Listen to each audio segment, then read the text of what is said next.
that he actually does have that might very likely help him win the lawsuit, and that is this. But Emmy was also violent. She would throw clothes or plushies at me, and I punched holes in the walls or slammed doors in aggression. In defense of this alleged womanizer, also a very, very nice liberal guy with liberal values, she threw plushies at him, Your Honor. Your Honor, she threw plushies! Let's do a deep dive, shall we? Let's do a deep dive. Now, there's a lot going on, lots of clips. We got to catch up with the lore. WestJet made like 5 videos on it. We're going to be covering this from A to Z, the entire Mizkif deep dive downfall. I've looked at this just when it started and the allegations came out, but apparently it got so much worse. They found ancient clips. We're going to look into the lawsuit. I hope I'm not a part of it, even though I'm technically part of Mythic Talent. This could be awkward as fuck, but hey, I'm a guy, a progressive fellow with liberal values that respects women. He's a male feminist. And now he's getting exposed for allegedly abusing tons of women. Every single time. Following video disturbing. Viewer discretion is advised. Twitch streamer Emaru has accused fellow streamer Mizkif of assault, abuse, stalking, harassment, and threats of blackmail. Today, I'm finally going to be opening up about the psychological and domestic abuse, stalking and harassment, assault, and threats of blackmail that Mizkif has done not a blackmail. and some of these issues which are still ongoing. Okay, on the real, let me develop some empathy. These are serious allegations, so I'm gonna chill on the blackmail jokes. I am already in the process of filing a restraining order on him in both Texas and California. And I also wanted to say... Bro, she should have gotten the restraining order before making her video. I can't believe he's suing. I can't believe he's suing everyone, man. He was supposed to release all the receipts on demon mode or whatever. She could probably get a kill. I would not be surprised if he tries to sue me for the stream that I did. Epic foreshadowing! Oh no! That's diabolical. He does sue. That's crazy. Today, and for coming out about him. This is just the tip of the iceberg because it gets quite a bit worse. The accusations keep piling on. He would throw bottles like. All right, yeah, I saw this. I saw the beginning. Not like glass So first we're gonna just a quick recap of everything that's been going on.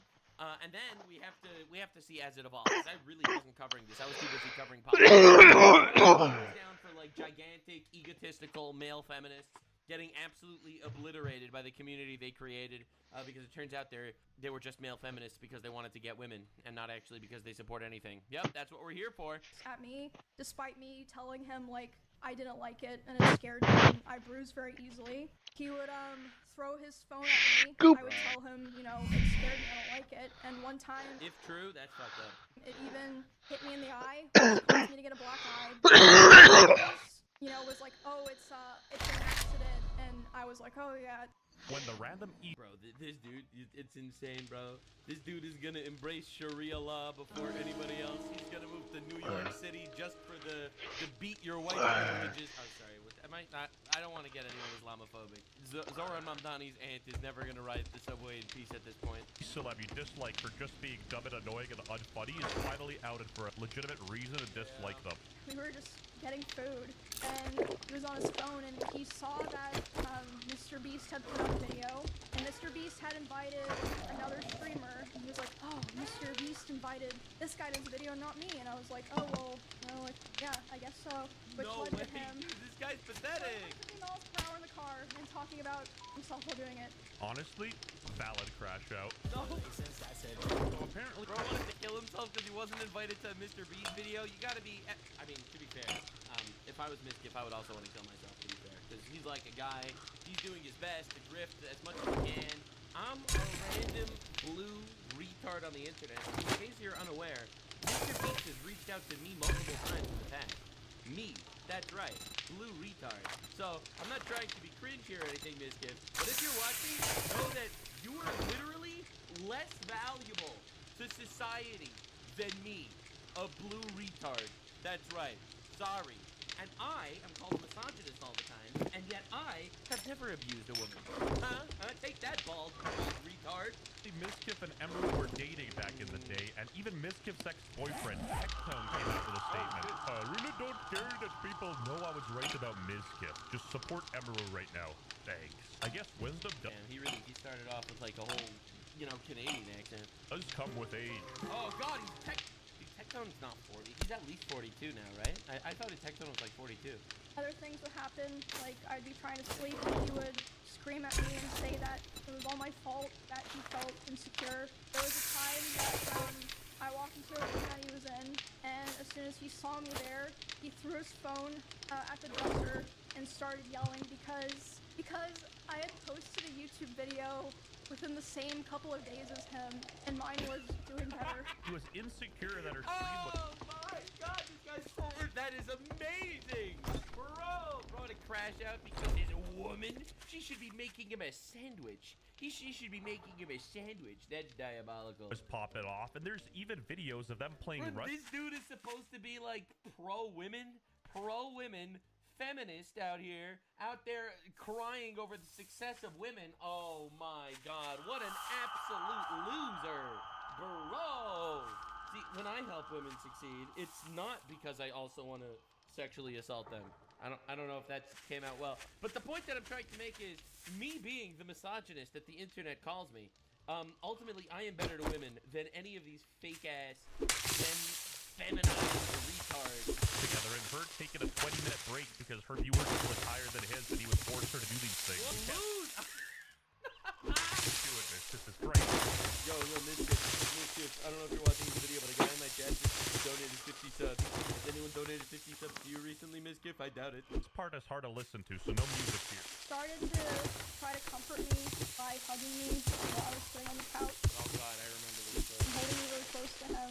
And when this was happening, we hadn't talked in quite a while, and I'm usually very uncomfortable with being touched a lot by people that I'm not in a relationship with. Yeah. But, I let him Same. hold me while I was crying, and he started kissing me in my face, and I let him do it. I was still sobbing a lot, and then suddenly he tried to climb on top of me and aggressively shoved his hand down my pants, No. and I screamed.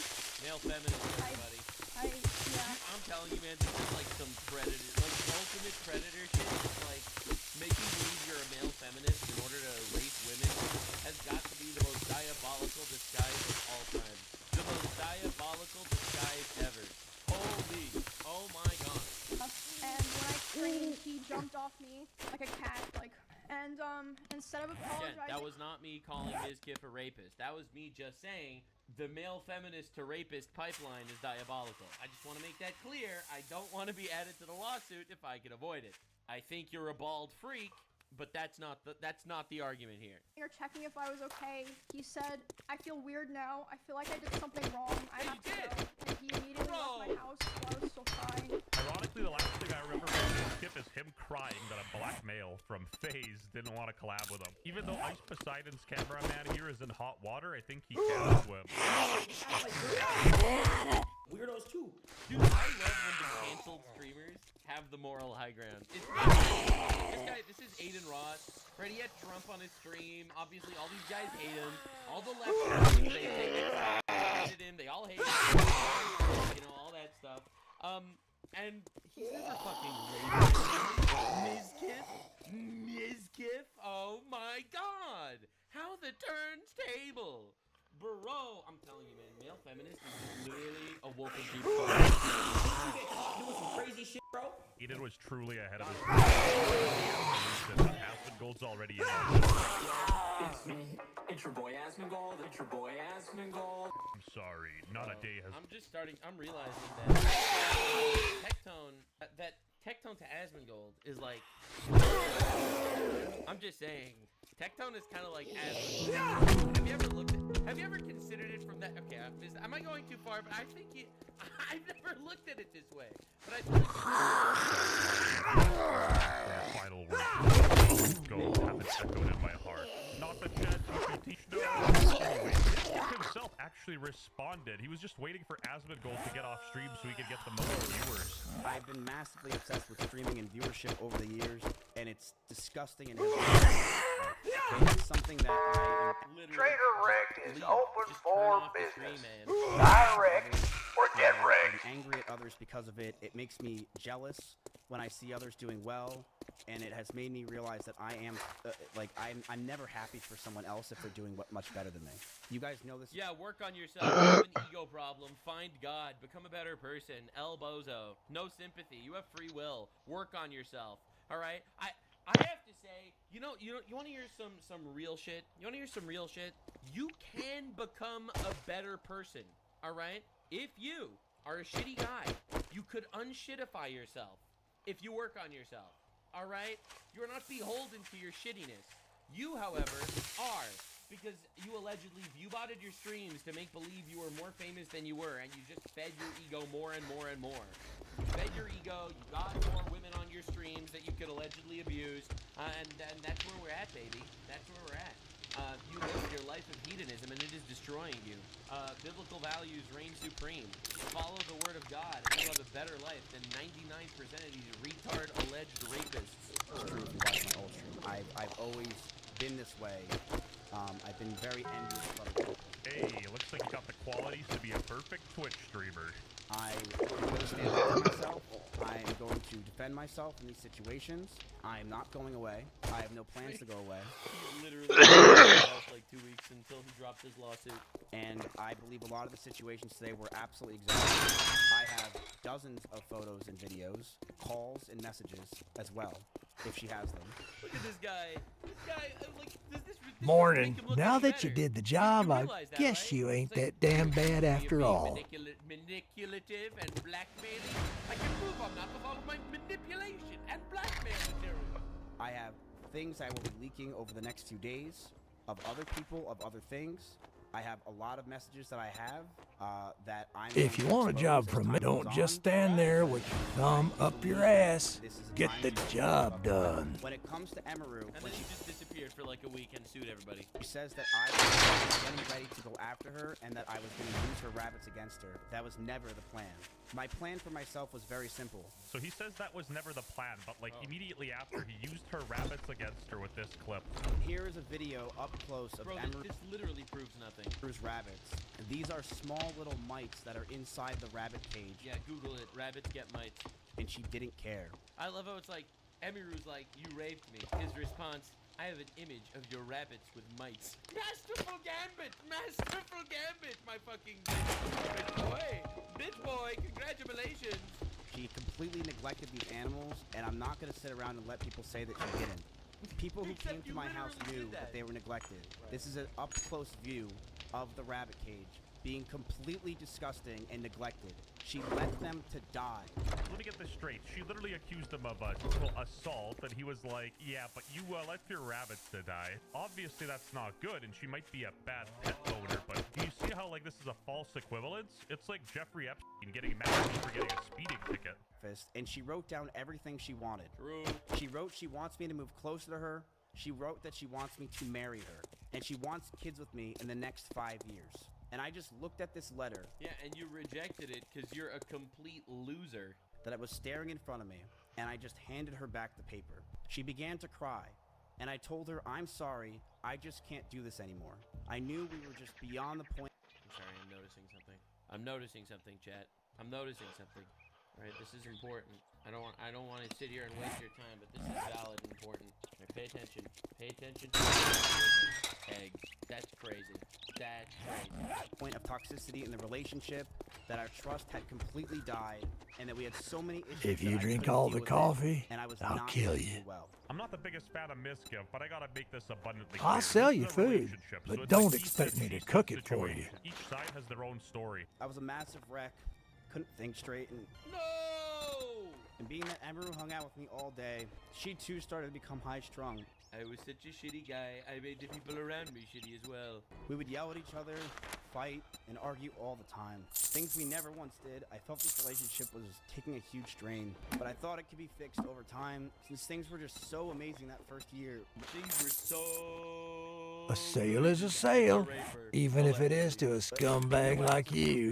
My language or tone throughout this entire relationship. My tone was bad. Also, I beat the shit out of you. Bro, what are we doing, man? This guy This is the worst response ever. I know I wasn't, and I was aggressive at times. In regards to being controlling, I told her many things. I told her to dress older, to stop wearing pajamas, to stop talking about stalkers and schizophrenia. I'm not controlling. I just controlled what she wore and what she talked about. Stop talking about past relationships, and yes, I didn't want her to travel without me. I also said that I didn't want her to hang out with specific people. I'm not controlling. I only force you to wear what I tell you to wear and dress the way I tell you to dress, speak the way I tell you to speak, not think about specific topics, not leave places that I don't have control over you, not hang out with the people I don't want you to hang out with. But I am not controlling.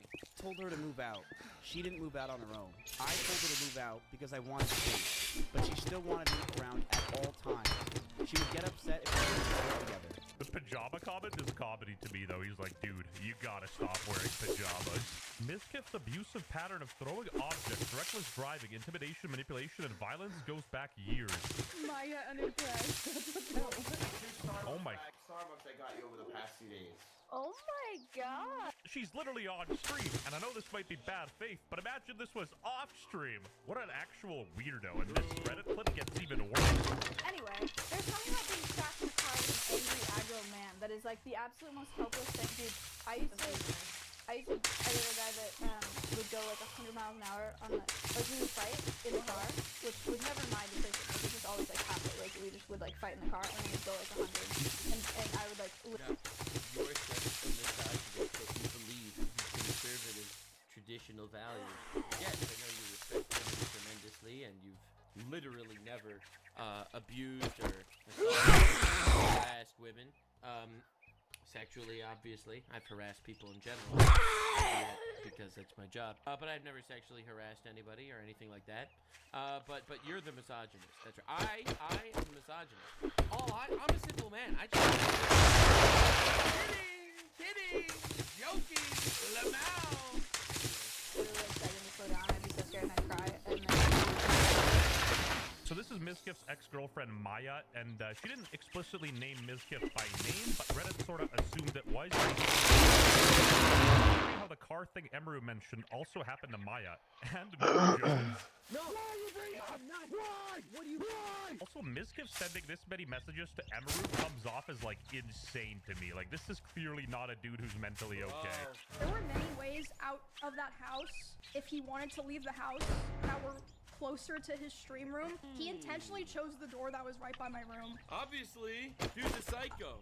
I feel like that's pretty apparent, at least to me. He starts walking behind my screen and slamming the door so loud that my noise gate can pick it up, so even people on my stream are able to hear this is happening. And he slams it so hard so many times that the front door nearly broke.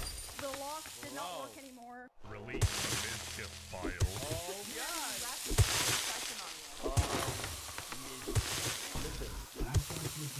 This is the worst humiliation ritual I've ever seen, bro.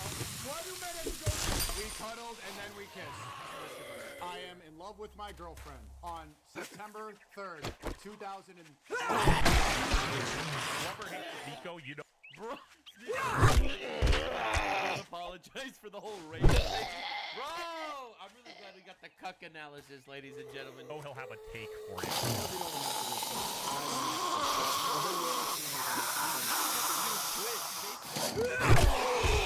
He basically admitted to everything. First he converted to Islam, he's gonna start teaching us about domestic abuse and stuff. Like, what are we doing, man? Everyone and attacking Mizkif. Am I wrong? Why are you defending him? I'm not defending him. I'm looking at this. I'm listening to what she's saying. You see how stupid this is? This is the problem. I haven't even all she said so far was that he was hate watching her stream and he dismounted after she screamed. Bro, he didn't just dismount.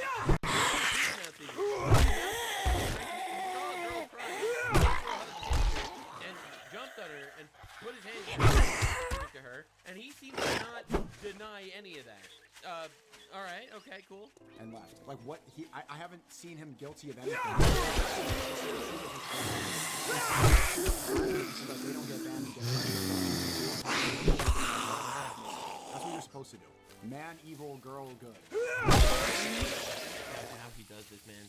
Like, this dude, this his favorite movie. Like, his favorite movie is, like, actual fucking child sexual assault material, allegedly. Right? Like, bro, are we on the same page? Like, what are we talking about? Dude, he admitted it, alright? I'm not doing the whole when slamming all the time. But he admitted this, bro. I don't even, most of the people even watching don't even know the full story yet. I don't know. And I see people in chat saying, don't be red pill. Don't be red pill. Everyone's defending her. Of course everyone's defending her. They don't want to get canceled. I agree and disagree because, of course... No, I completely disagree because the guy admitted it. He said that he jumped on her while she was crying and put his hands in her pants, and he agreed that that's exactly what he did. No perspective here. This is a he said, she said situation. But the reason people are defending Emeru, I think, is mostly because they just hate Mizkif. Oh, and it's not like he has a good track record either. Mizkif pulls off Maya's headphones, throws them on the floor after coming in third place. Matt, if you broke that headset, you are DMing proud right now. So back in the day, people probably but with like further context, he really does look pretty abusive, no? I truly hope nothing but the best for Emmy. I know she said a lot of these things. You are literally suing her. I hope the best for her. Turns off stream, sues her ass. And I do believe a lot of them were false. But I do hope nothing but the best for her, and I'm sorry that any of this happened. I hate to disappoint the situation, and I hope that she can move on.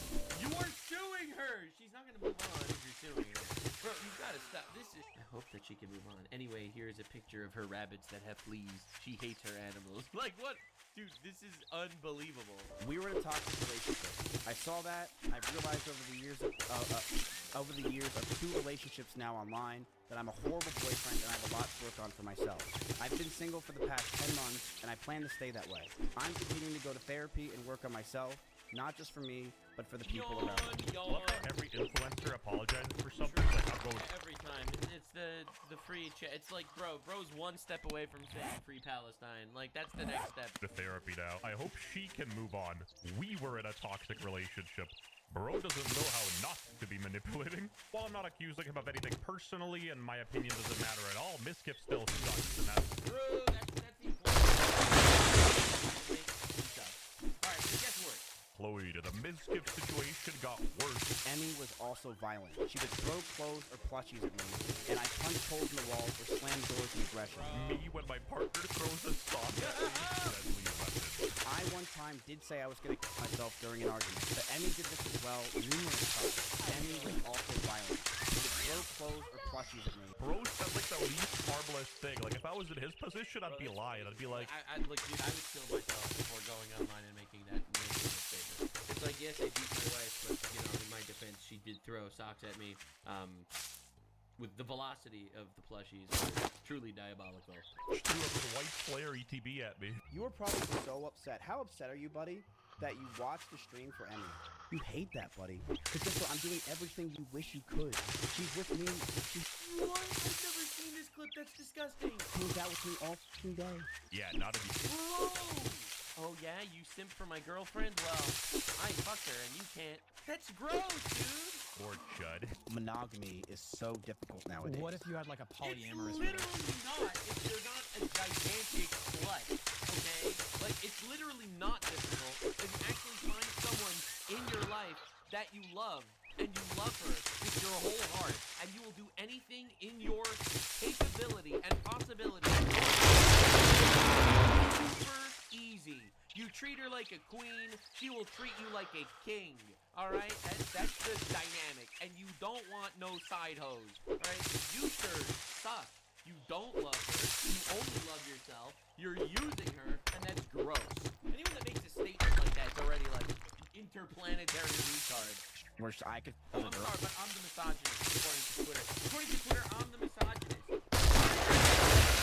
That allegedly hates women. Not the guy that's super around him in all of his streams that he's allegedly abusing. Oh, sure. Then hell yeah. Find me a girl that's willing to do that, that literally does not care. That's like, yeah, you can go fuck other girls. She just gotta stay put. Bro wants to be... more of a destiny, though. Oh, no. Oh, my God. Emeru, Mizkif has assaulted, abused, stalked, harassed, and threatened me with blackmail. Mizkif, you hurt rabbits. Okay, dude. Dude, we gotta stop at the iShow speed read. Mizkif responds to SA... Into my days for 60. But now...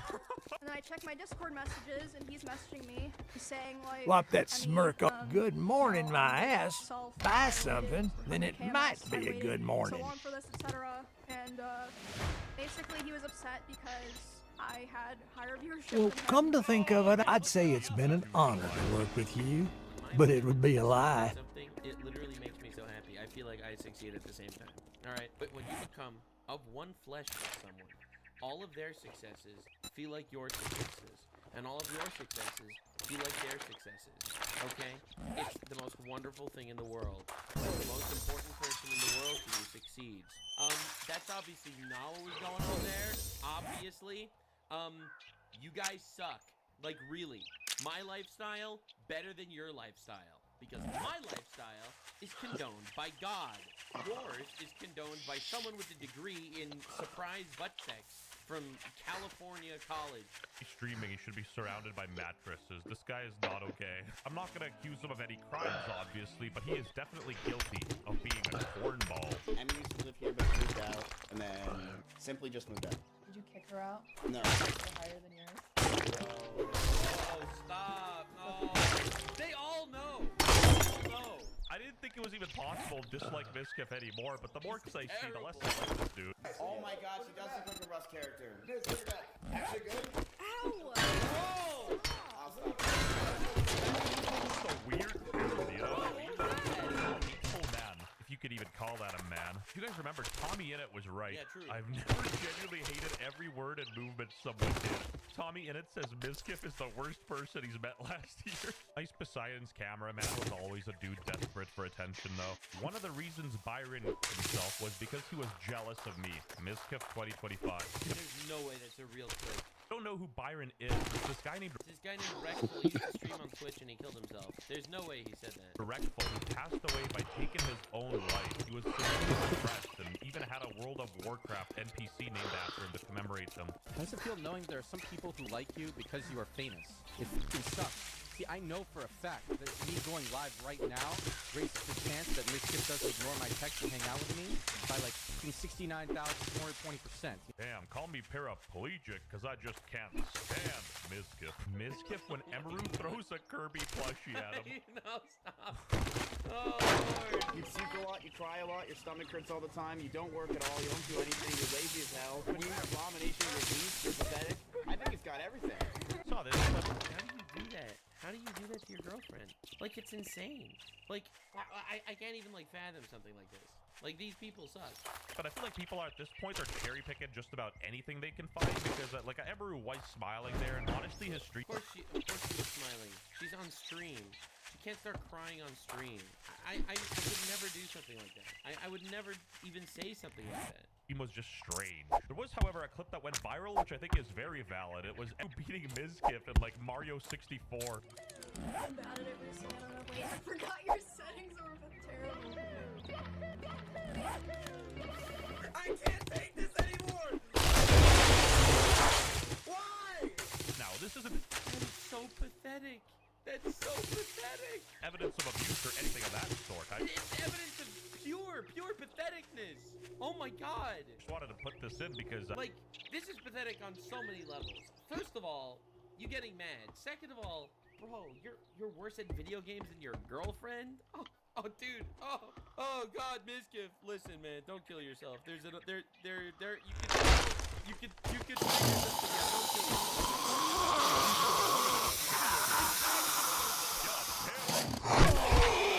Gloss over it. I freaked out. I lashed out. Yeah, by like being violent and yelling and screaming and breaking stuff and punching holes in the wall. Right? Like that's a lot.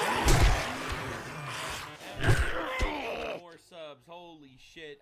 Miskiff didn't get 50 subs in a long time, so I probably shouldn't thank you for this video. But I am anyway because I appreciate it. And Miskiff, unfortunately, fell off. Horrible mental place. It got so bad that stress and constant talking about the same things over and over and no sleep and depression that most of my hair Oof, that's started to hurt her herself while we were in Japan. I still remember when Mizkif started doing pull-ups on a Japanese soccer tree and pissed off like all the Japanese people. I was a massive wreck. Couldn't think straight. And then you hurt everybody else. See, like, I don't feel sorry for you at all. Because you hurt other people in the process. There we go. Empathy is the opposite, okay? Empathy. We were not designed to have empathy in this regard. We were designed to have empathy for our family, okay? I want to see a woman have empathy for her child. I don't want to see a woman have empathy for an illegal immigrant rapist or Mizkif. Neither of the two. Cook and even Frogan is hungry. Now, since we're on the topic of Frogan and Asmongold, Tectone had something to say. Bro, I feel like this dude steals my jokes in the past. I've been calling Tectone Asmongold's Frogan for a long time now. Mizkif. Remember when drama was just this person called that person a funny name and now they're going to yell about it? Now it's just crimes. I'm 40 years old and play anime games designed Oh God, someone cancel this man. for teenagers. It's crazy what this system can do to people. Oh my god, Mizkif is so bad. Dude, bro turned Tectone into bald Joker. No one saw that one coming. Tectone literally got like triple his views. Mizkif speaks from the last time against Emaru. Bro, you know what honestly probably pisses Mizkif more, like pisses him off more than any of his garbage? Like, you go to Mizkif's YouTube channel, alright, and you look at his latest videos. This is diabolical. Like, you go to his YouTube channel, bro, I get Mizkif level views. And I upload twice a day, brother. Bro, that must really suck. It must really suck to be you specifically, Mizkif. Irrelevant and also bald. Who communicated in person. One day, after staying over at Emaru's house, Emaru made me breakfast, and she wrote down everything she wanted. She wrote she wants me to move close to her. She wrote that she wants me to marry her. It sounds like he's reading a book. Sounds like he's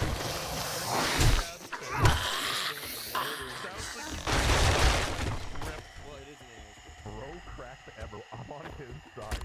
Even alleged for using ChatGPT. ChatGPT always uses these lines. Yeah, it's the long dashes. Dashes and shit. You get that ass up. You could literally. Y'all, M dashes are normal for essays. Who was out here texting with M dashes? He 100% used ChatGPT. Truth be told, I wouldn't even be shocked if he used ChatGPT on his like main apology when he uploaded his video. Like, he was looking at his screen a little too often. Hey mods, can you do me a huge favor? Can you start banning literally anyone that ever tells me that I'm being mean to her? I mean, can you give a disclaimer? What the hell, dude? Not being mean. This is just how. Obviously, he doesn't. It's kind of funny how he's a blackmail and he's against her. I thought it was somebody brought this up that he went live for a minute, but I didn't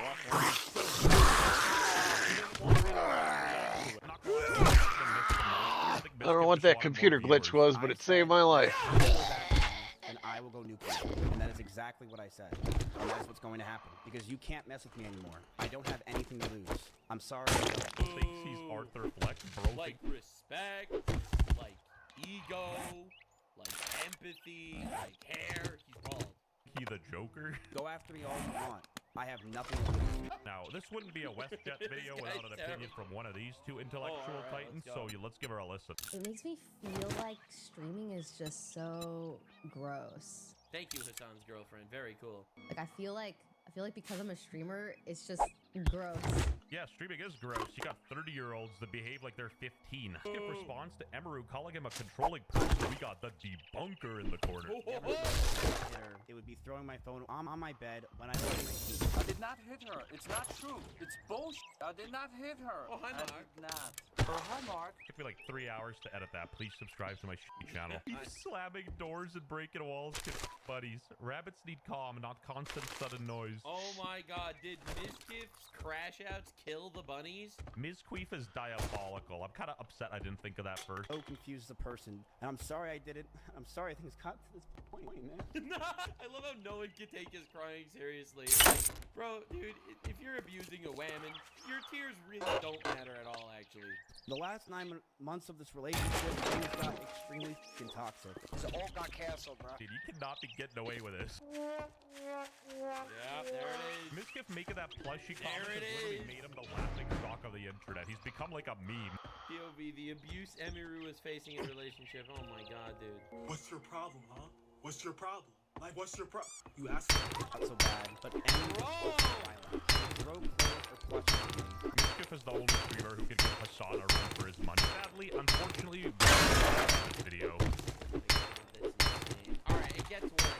Oh, we're doing the full deep dive. I've been too entrenched in politics. I didn't feel like the retard on retard violence for a while.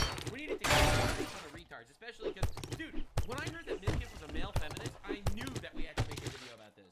Boy, did the Mizkif files get even worse. Mizkif turned off Obviously, he's friends with Ludwig and Hassan. Surprise to no one. the Did he actually turn the comments off? Is this good?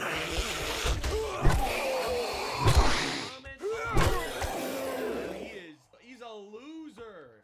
He's a loser. Oh my god. started crying in his offline chat. Bro, why are you like that? Are you bullying him? Yes. Like you say that like it's a bad. I don't understand. He bullied himself when he labeled himself a male feminist, alright? Doing sponsors at my desktop. You had 7,000 viewers when you were playing the Crane game. I had 14,000 this morning IRLing at the nonprofit. Okay, I didn't need to hear that. He gets upset when I succeed. No, okay. No. I used to get upset. Stop. I love when people do that. I used to have an issue. I used to be bad at this. I'm not kidding you, Chad. I used to legitimately get pissed because I'm like, are you serious? I brought this into the world, and now all of a sudden she's growing faster than I was. This is like your ex-girlfriend. Imagine not being happy for your girlfriend's success. Like, this is... Bro, ex-girlfriend, dude, these people still chill out with them after they're their exes. Bro, this is such a disgusting, like, gross society. Like, it's Hollywood cringe. It's Diddy party shit. This is gross. Very sad and weird. I've been in therapy for almost a year. Been working on myself. I want to continue to do so. I'm not going back to the place I once was. I was depressed and taking every type of possible short-term to fix my brain. I was on steroids because I thought it would fix myself. I was taking shrooms every day to fix my brain, but that destroyed me. Never take shrooms when depressed, like, ever. Excuse me. Don't talk to me like that, Matthew. Sorry, Maya. No, it's not funny. Every time you do it, it bothers me. It's just me kidding around, Maya. Well, it's not funny to me. I don't think it's funny. I don't know why you say it to me all the time.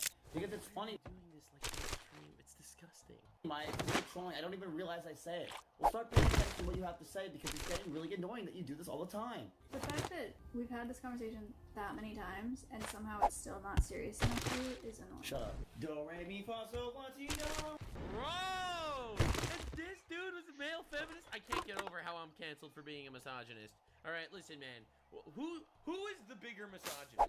The guy that abuses infinite girlfriends, or the guy Hey, what's up? relationship that's never abused anybody, but thinks women shouldn't vote? Who's the bigger misogynist? Good morning. Hypothetical. This is just a hypothetical, okay? I will be sending you money later today. I'm just waiting for some money to show up in my bank account. If it doesn't show up, I will send you... I'm sending you money regardless. But, if the money doesn't show up, I'm not sending all of it yet. But I will get it to you. I'm waiting for some money to clear. Nobody cares you took drugs. You're pushing forward. But I will have money for you later today.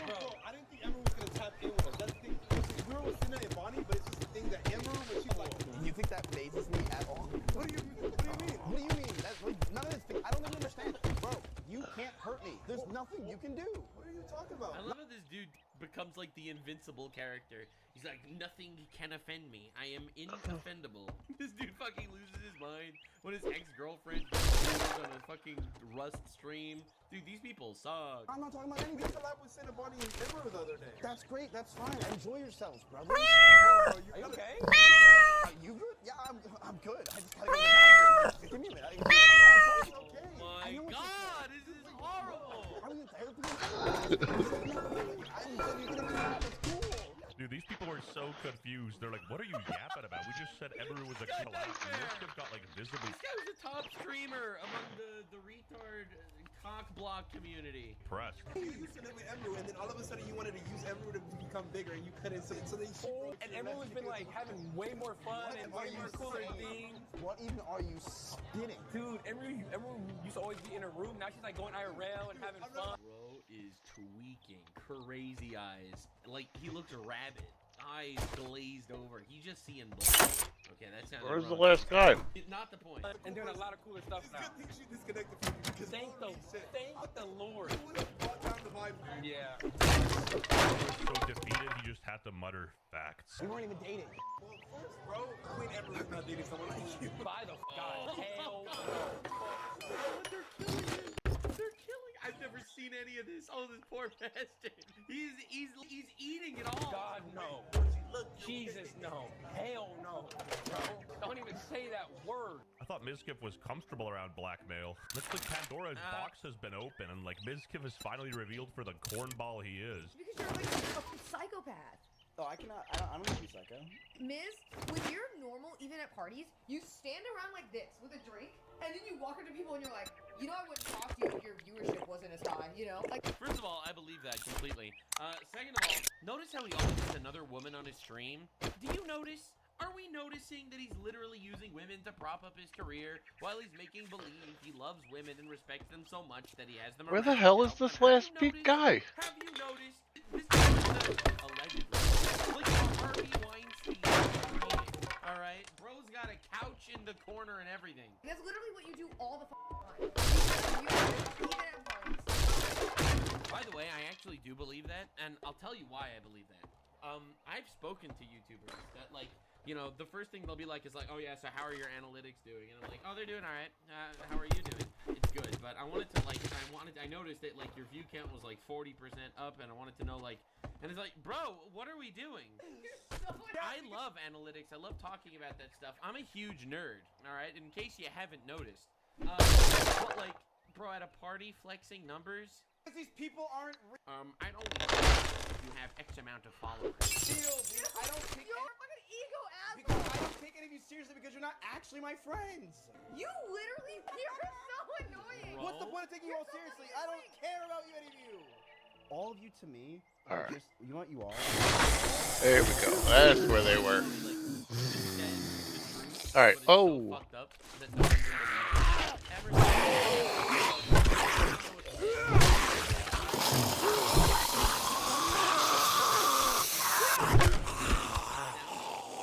Streamer Weinstein, this is diabolical. Ironically, this would be an actually funny bit if he wasn't a mentally ill, depressed, creepy goblin. When he was on steroids, he did bench 315, so credit where credit is due. People thought he was jokingly being an asshole, but he really is just an asshole. Veil has been lifted.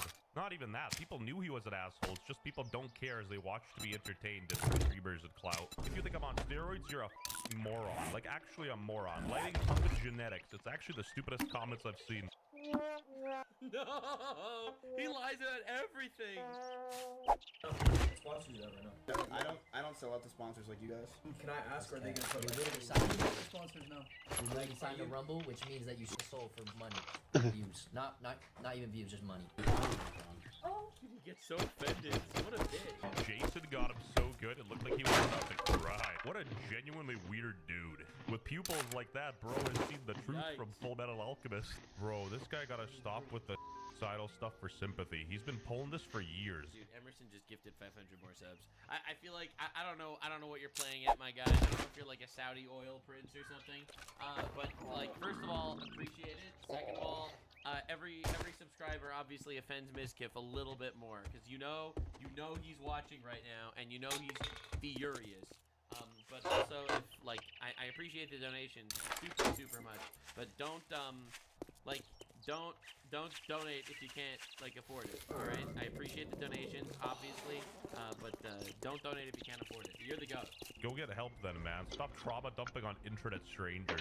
Not only is this guy a perpetual victim, he's a narcissist. He makes every situation about himself and tries to come out on top. Yeah. 2020 Yeah, that'd be great. Austin, I envision different ways of f***ing myself. Wow. We're gonna pull this. We're gonna ult and we're gonna use this side card. Well, I wonder how people that you treated badly feel themselves. Oh, that's right. We don't care about them because it's about you. Say what you want about Asmongold. Dude, the suicide card thing is like, it's so cringe. It really is. It's so unbelievably cringe.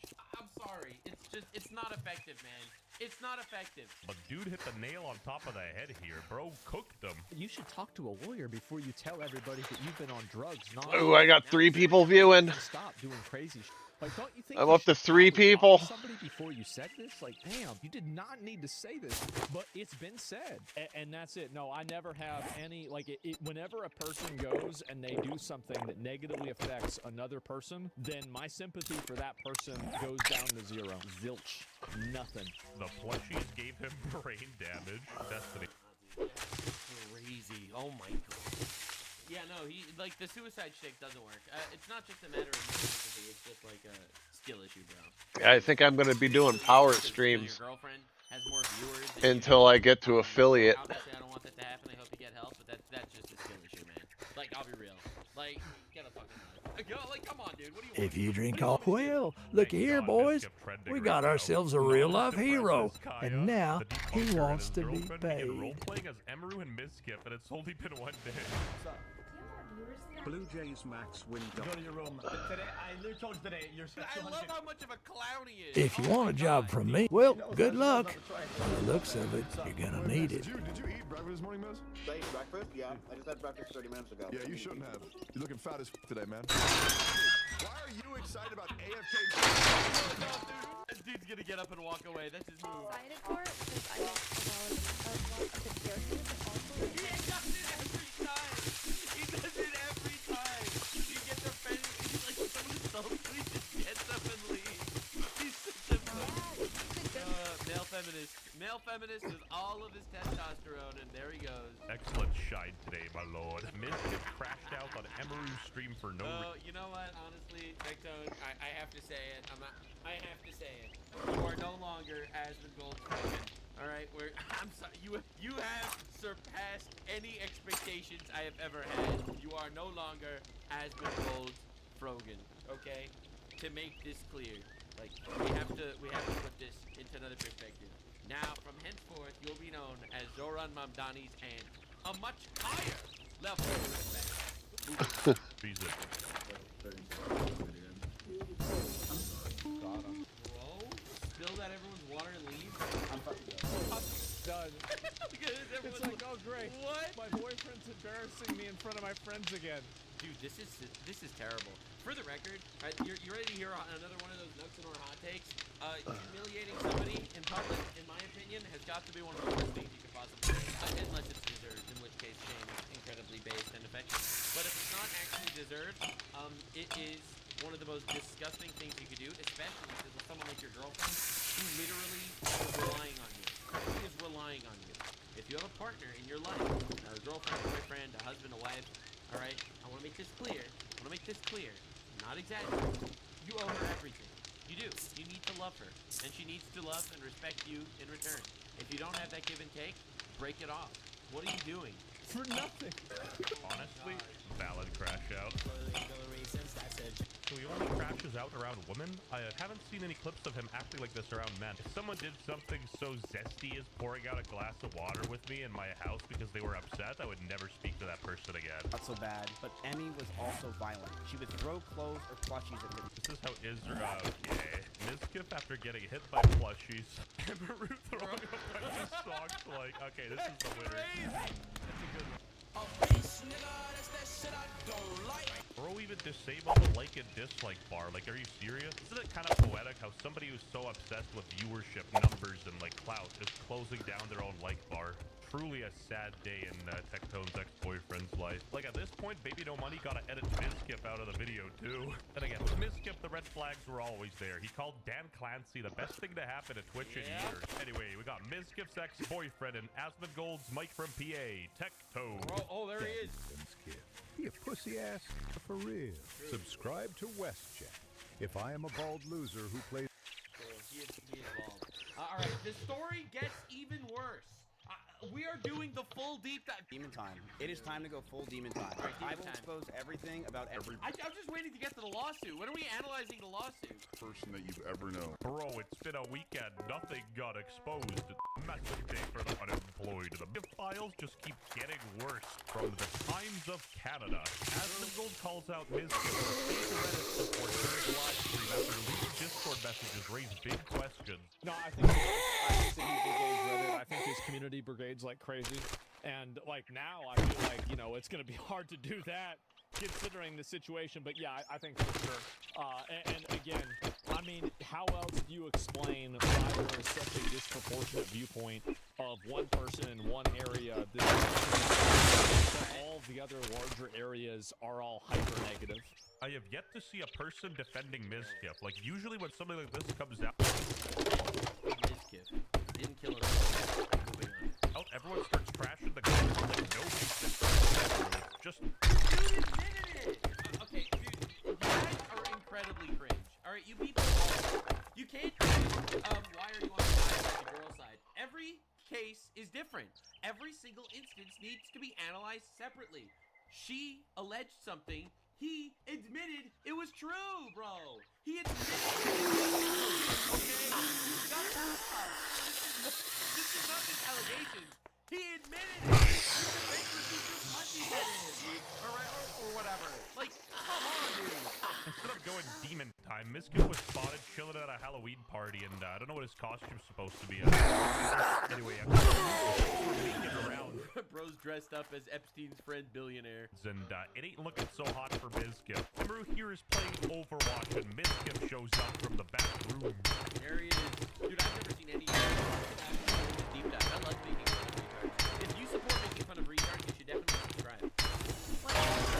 Why? What did I do? Chubby found something that's yours. Show chat. Ew! What the That's fuck? yours. It's literally yours.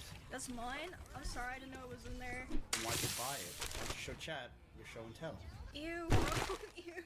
No, I don't want to touch it. So that's holy cheese. It just shows that Emeru is a Bro, what is that? What is that? Little Logan Paul Lunchley? What are we doing?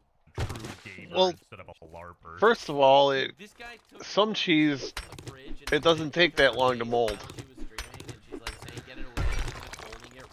I've had provolone go bad in like 4 days. Your Burger King burger is someone's foot fungus. Are you sure that's mine? Yes. I don't remember buying that, which means if I did buy it, it's been. This is not even like, I don't even know how it looks like it's evaporated. But why is he just doing this? Like, you see it? Can they see right. it? And then people are like, why aren't you taking this out? Because he's terrible. Because he's awful. And because he's promoting the degeneracy of tens of thousands of kids for years. Dude, you don't understand what his YouTube channel is, okay? You don't understand what he's done, the impact he's had. He has over 1 million subscribers on YouTube. He has several million followers on Twitch. His stream, I want to go down there for getting random hot girl streamers in his in his room with him, sitting there making content with him. They would all sit together and he would basically make fun of them and stuff. And also, LARP is a male feminist. He was pushing the worst agenda possible to the worst, most malleable age range of people of all time. Alright? You have to understand what's happening here. This is a, for the record, very, very leftist guy, friend of Hassan Piker and all the other left-going retards, right? That's it. He probably borrowed Hassan Piker's shock collar for this. And he would go out there with all sorts of sluts, hoes, and random women that aren't sluts that would go on his stream for money that he would allegedly do as they were there constantly. It is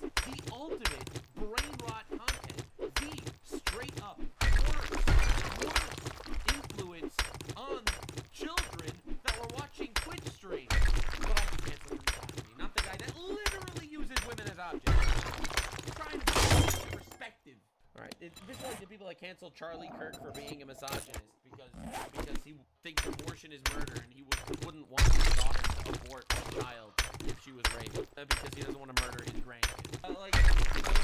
It's such a perverted worldview that all these people have. Bro, that's just blue cheese. I swear I'm addicted to blue cheese. This is not. Why saying ew me? This is hers. She's been addicted to playing Overwatch. Just to throw it out, dude. What are you doing? What is a relationship if not covering for each other? Watch, not paying attention to her food. Should I keep holding it here? No, dude. Throw it away. Hey man, not cool. Stop embarrassing her on stream. Leave her alone. Yes? Here. Dude, just throw it away. They said they wanted. Here. Dude, some guy in the chat said a Miskip learned what consent is. Was ahead of his time.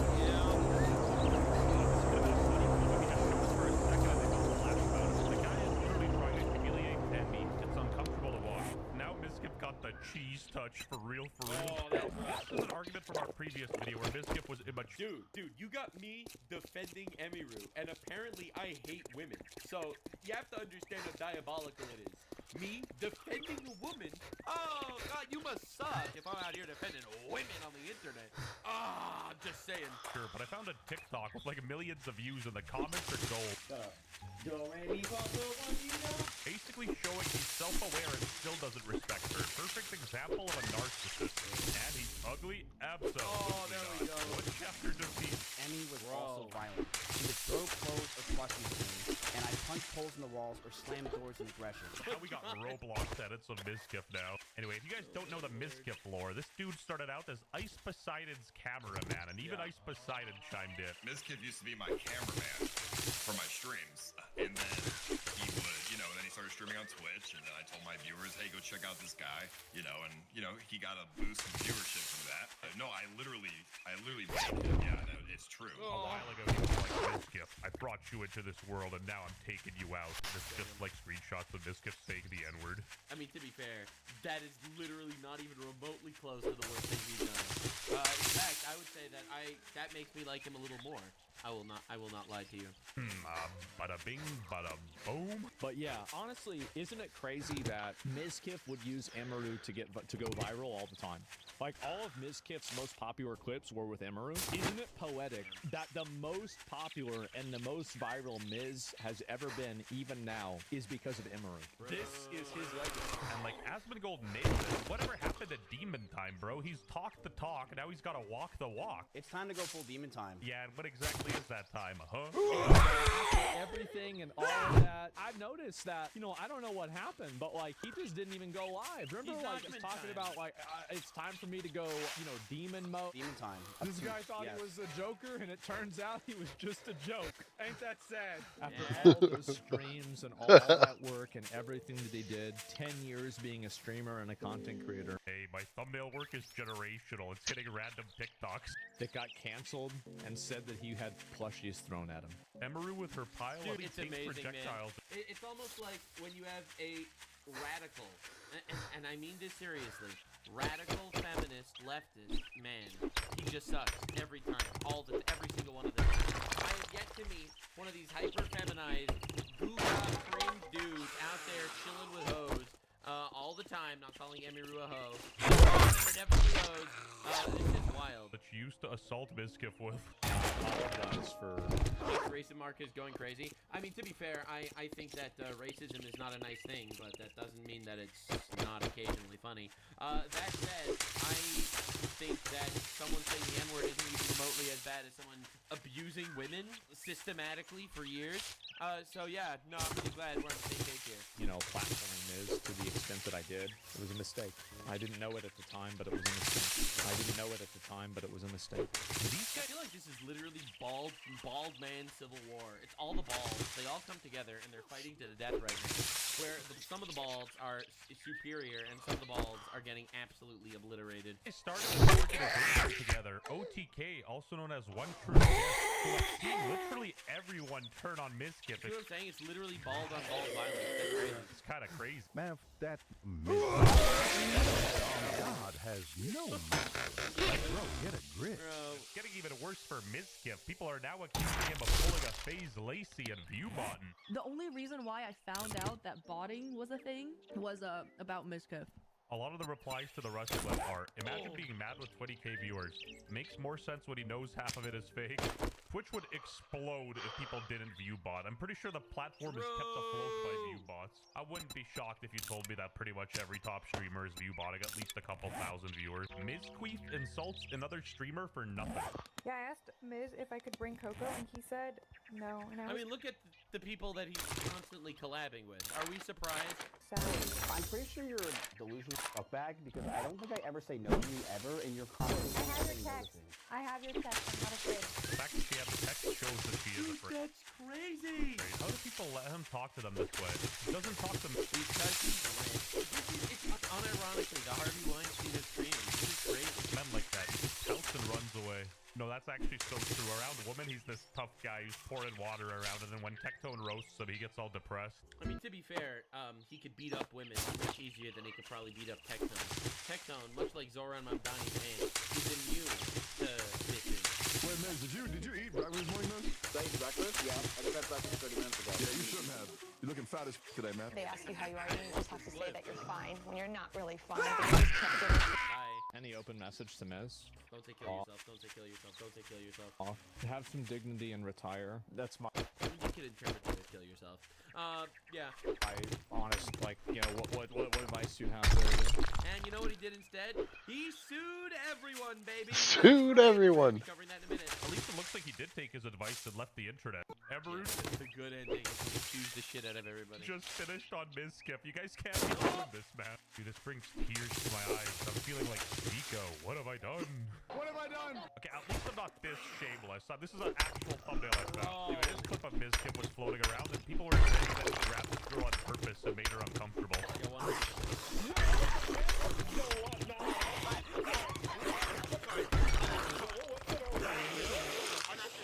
Yeah, I don't doubt that for a second. I'm actually sorry. I swear to God, I'm actually This is all the weirder you dig, the weirder he gets. Does that make sense? Stop! I didn't aim when I... And away the key. I think I dug too far. We got Chinese ass in goal. But Nux, I can't believe it. Why are you defending women in your drama when you should be defending men from allegations of weapons? This guy's fucking weird, okay? Alright? Because he's weird. And because he's a male feminist, which is a red flag. Show me a male feminist that's not a rapist. Oh, Hassan Piker, the guy that goes to Diddy parties and brothels that sex traffic children? Yeah. Speaking of Chinese, even Jason called him a weirdo. Maybe speaking of that, we need Desi with this guy was weirdo. Okay, so now we need Black Asmongold, but this is Mizskip's old roommate. Some of the things that I asked him about, and he told me wasn't, you know, it didn't happen, and then she shows that stuff. So I mean, I don't like. What am I supposed to believe? You know, A woman, obviously, as Pokimane said, you gotta believe in all victims. And Pokimane gave me AIDS. And thankfully, Believe the victim. Believe the victim! for us, Pokimane blessed us with her intellectual okay, opinion. let's She's talk. literally a recurring character on Mizskip's Island. I've gotten a lot of comments I mean, that's because Pokimane did a podcast with Mizkip. Because obviously Mizkip needs every whammon he could possibly ensnare for his stream. to speak on recent news, and I didn't tweet sooner because I felt the focus should be on the victims and Alex. Oh, I retweeted the fuck out of this tweet. But it also feels wrong not to say anything. Essay and harassment should be taken seriously regardless of the gender of the perpetrator or victim. There's already so much shame associated with speaking out on these experiences, when in reality the shame should lie with the abuser. If I'm ever slow to comment on things like this, it's because emotions from my own past traumas publicly. I hope this makes my stance clear. Bad. I was about to pull up my tweet. He showed my tweet. Bro! I'll tell you how I'm the victim. Oh, the Nux reference. That's diabolical. You got a big birthmark on the bottom of one of your paws. Look at this ratio, though. This makes my stance clear. Yeah, let me find it. I have to find this to you. This is crazy. She's one of the biggest streamers in the world. All right, she has 4 million followers. All right, this is her tweet. 4,000 likes. My reply. 6,000 likes.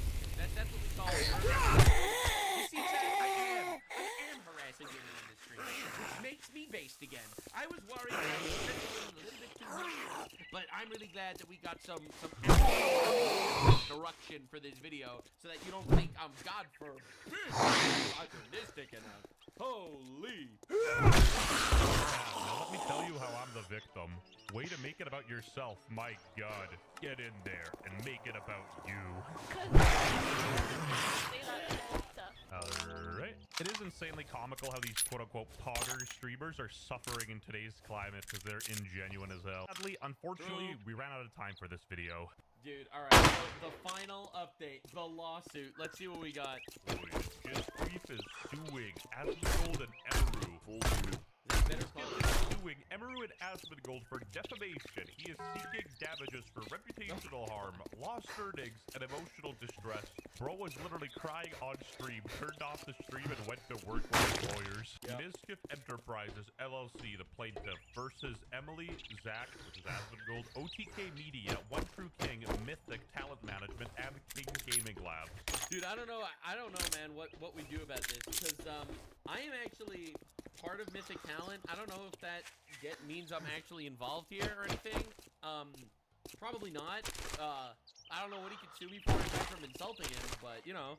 Bro was suing all their companies, bro. What the hell? Full demon time. Mischief is going to lose this lawsuit so hilariously. I will need to supersize my popcorn for this one. He has opened himself up to reputational destruction, offering the payment of discovery and legal fees. Oh yeah, no, he's so cooked. And that's legal mindset we're talking about. This dude wears a suit to work, so I trust everything he says, no questions asked. That's true. That's why everyone should believe Nick Fuentes as well when he says Stalin was actually a good guy.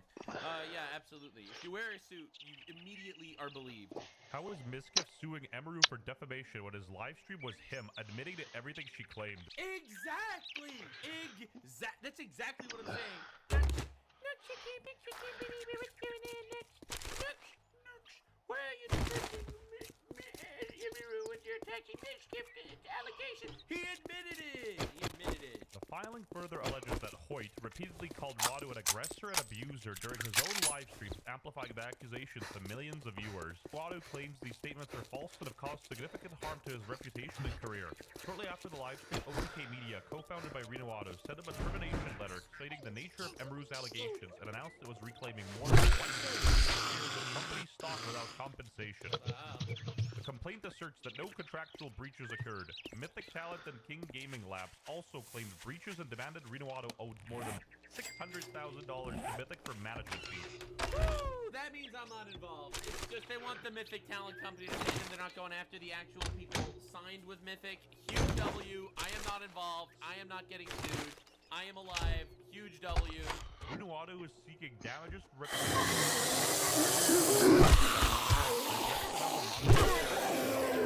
Full demon. The defamation lawsuit, or is he just trying to sue for damages? Like the whole alleged sex offender with their payroll. What the hell? Bro needs to sue himself for emotional distress. Bro's threatening to threat to Mischief than Mischief. Bro pulled an Ethan Klein except for Jewish lawyers. Did you not realize that his statement Why even try, bro? Like, literally, why even try? You don't even have Jewish lawyers. How is he gonna I don't understand why my stamina is going up so slow. Stuff, but, like, you're not even Jewish, so, like, could you even, like, do your job? And he was like, no, but I have a lot of respect for Jews. And I'm like, all right, whatever, that's fine. I guess that's okay. I guess that's fine. One to the judge. But Emmy was also violent. She would throw clothes or plushies at me, and I punched holes in the walls or slammed doors in aggression. Furthermore, the lawsuit seeks to shut down the... And I literally gave him... like, you thought I was just kidding and made up a fake story, but I literally gave him an entire, like... I gave him an entire book to read. I was like, all right, get back to me when you finish. Get back to me when you finish this giant, ancient, Jewish, mystical book. Get back to me on that one, and then you'll be a real lawyer. Okay, I'm like mixing stories, but like we're not like far from the truth. No, I love that guy. He's great. Factual breaches with OTK, Mythic Talent, and King Gaming Labs, with the latter two claiming Always check your lawyer for circumcision before actually paying them the down payment. It's important. If you want to win, that is. The collective 896,000 USD in fees from Mischief. I have no idea what to make of this, but that is a lot of money, man. My client is locked in. You're gonna want to settle quick. Unserious lawsuit. lawsuit. Even some of Hoyt's own viewership. Someone in my chat tried to get me with an epic roast. What if your lawyer is a woman? No circumcision, no lawyer. I'm sorry. That's how it works. I didn't make the rules. Noted he was drama painting for views. People found the lawsuit and it's real. It even has a case number and everything. Bro. I'm sorry. I don't want to like roast women lawyers because obviously I'm sure there are some women lawyers with circumcisions. But the point that I'm trying to make here is I'm sure that there are some Jewish women lawyers. They're probably amazing. Don't get me wrong. All right? Don't get me wrong. However, and this is important to note, P. Diddy won his fucking lawsuit against an army of women lawyers. I'm not trying to be rude here. There was a small military, all right? Like the women of Gondor got together to sue P. Diddy. That dude was beating the shit out of girlfriends on camera, and that dude won. All right, I'm not gonna lie. Mizkif is suing Emerald, Asmongold, Mythic Talent, OTK. Dude's a mixture of Tectone and Mr. Mike Israel. That the Mizkif. That on God has no money. Your hoe left you, little fuck. Get a real job. Miz is suing Emmy and Zach? Bro, just retire, little pup. Damn, you ain't win that shit. Anyone saying Mizkif will sue Andrew and win because Mizkif has more money? First off, he doesn't get how the legal system works. You think Mizkif has more money than Asmongold? Are you retarded? People have no idea how much money that bald guy makes. And even if they did work that way, one party has made millions and burnt all of it on expensive cars, steroids, and hair transplants. The other party spent less than 1% of what he's made on gummy worms and beef jerky. Which party do you think got more money left? I mean, this is low-key Cordy pocket watching, but like, who in the right mind thinks that Asmongold has less money than Mizkif? Yeah, That dude's probably worth like $1 quintillion. Bro realizes Asmongold could literally... I mean, to be fair, do you want the actual, like, analysis here? All right, so this obviously, don't take this 1000% seriously because I'm not 100% sure exactly.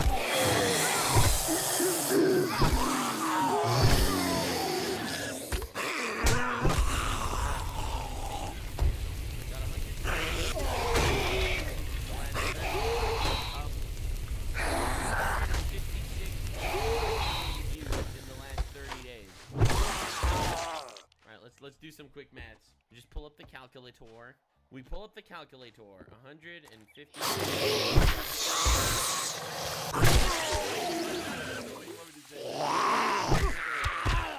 That's just an insane conclusion here. I want people to like talk. That's an insane amount of money. Bankrupt him. There is no way he has more cash than the roof. That's millions. King. Just in, Mizkif's Twitter account got restricted.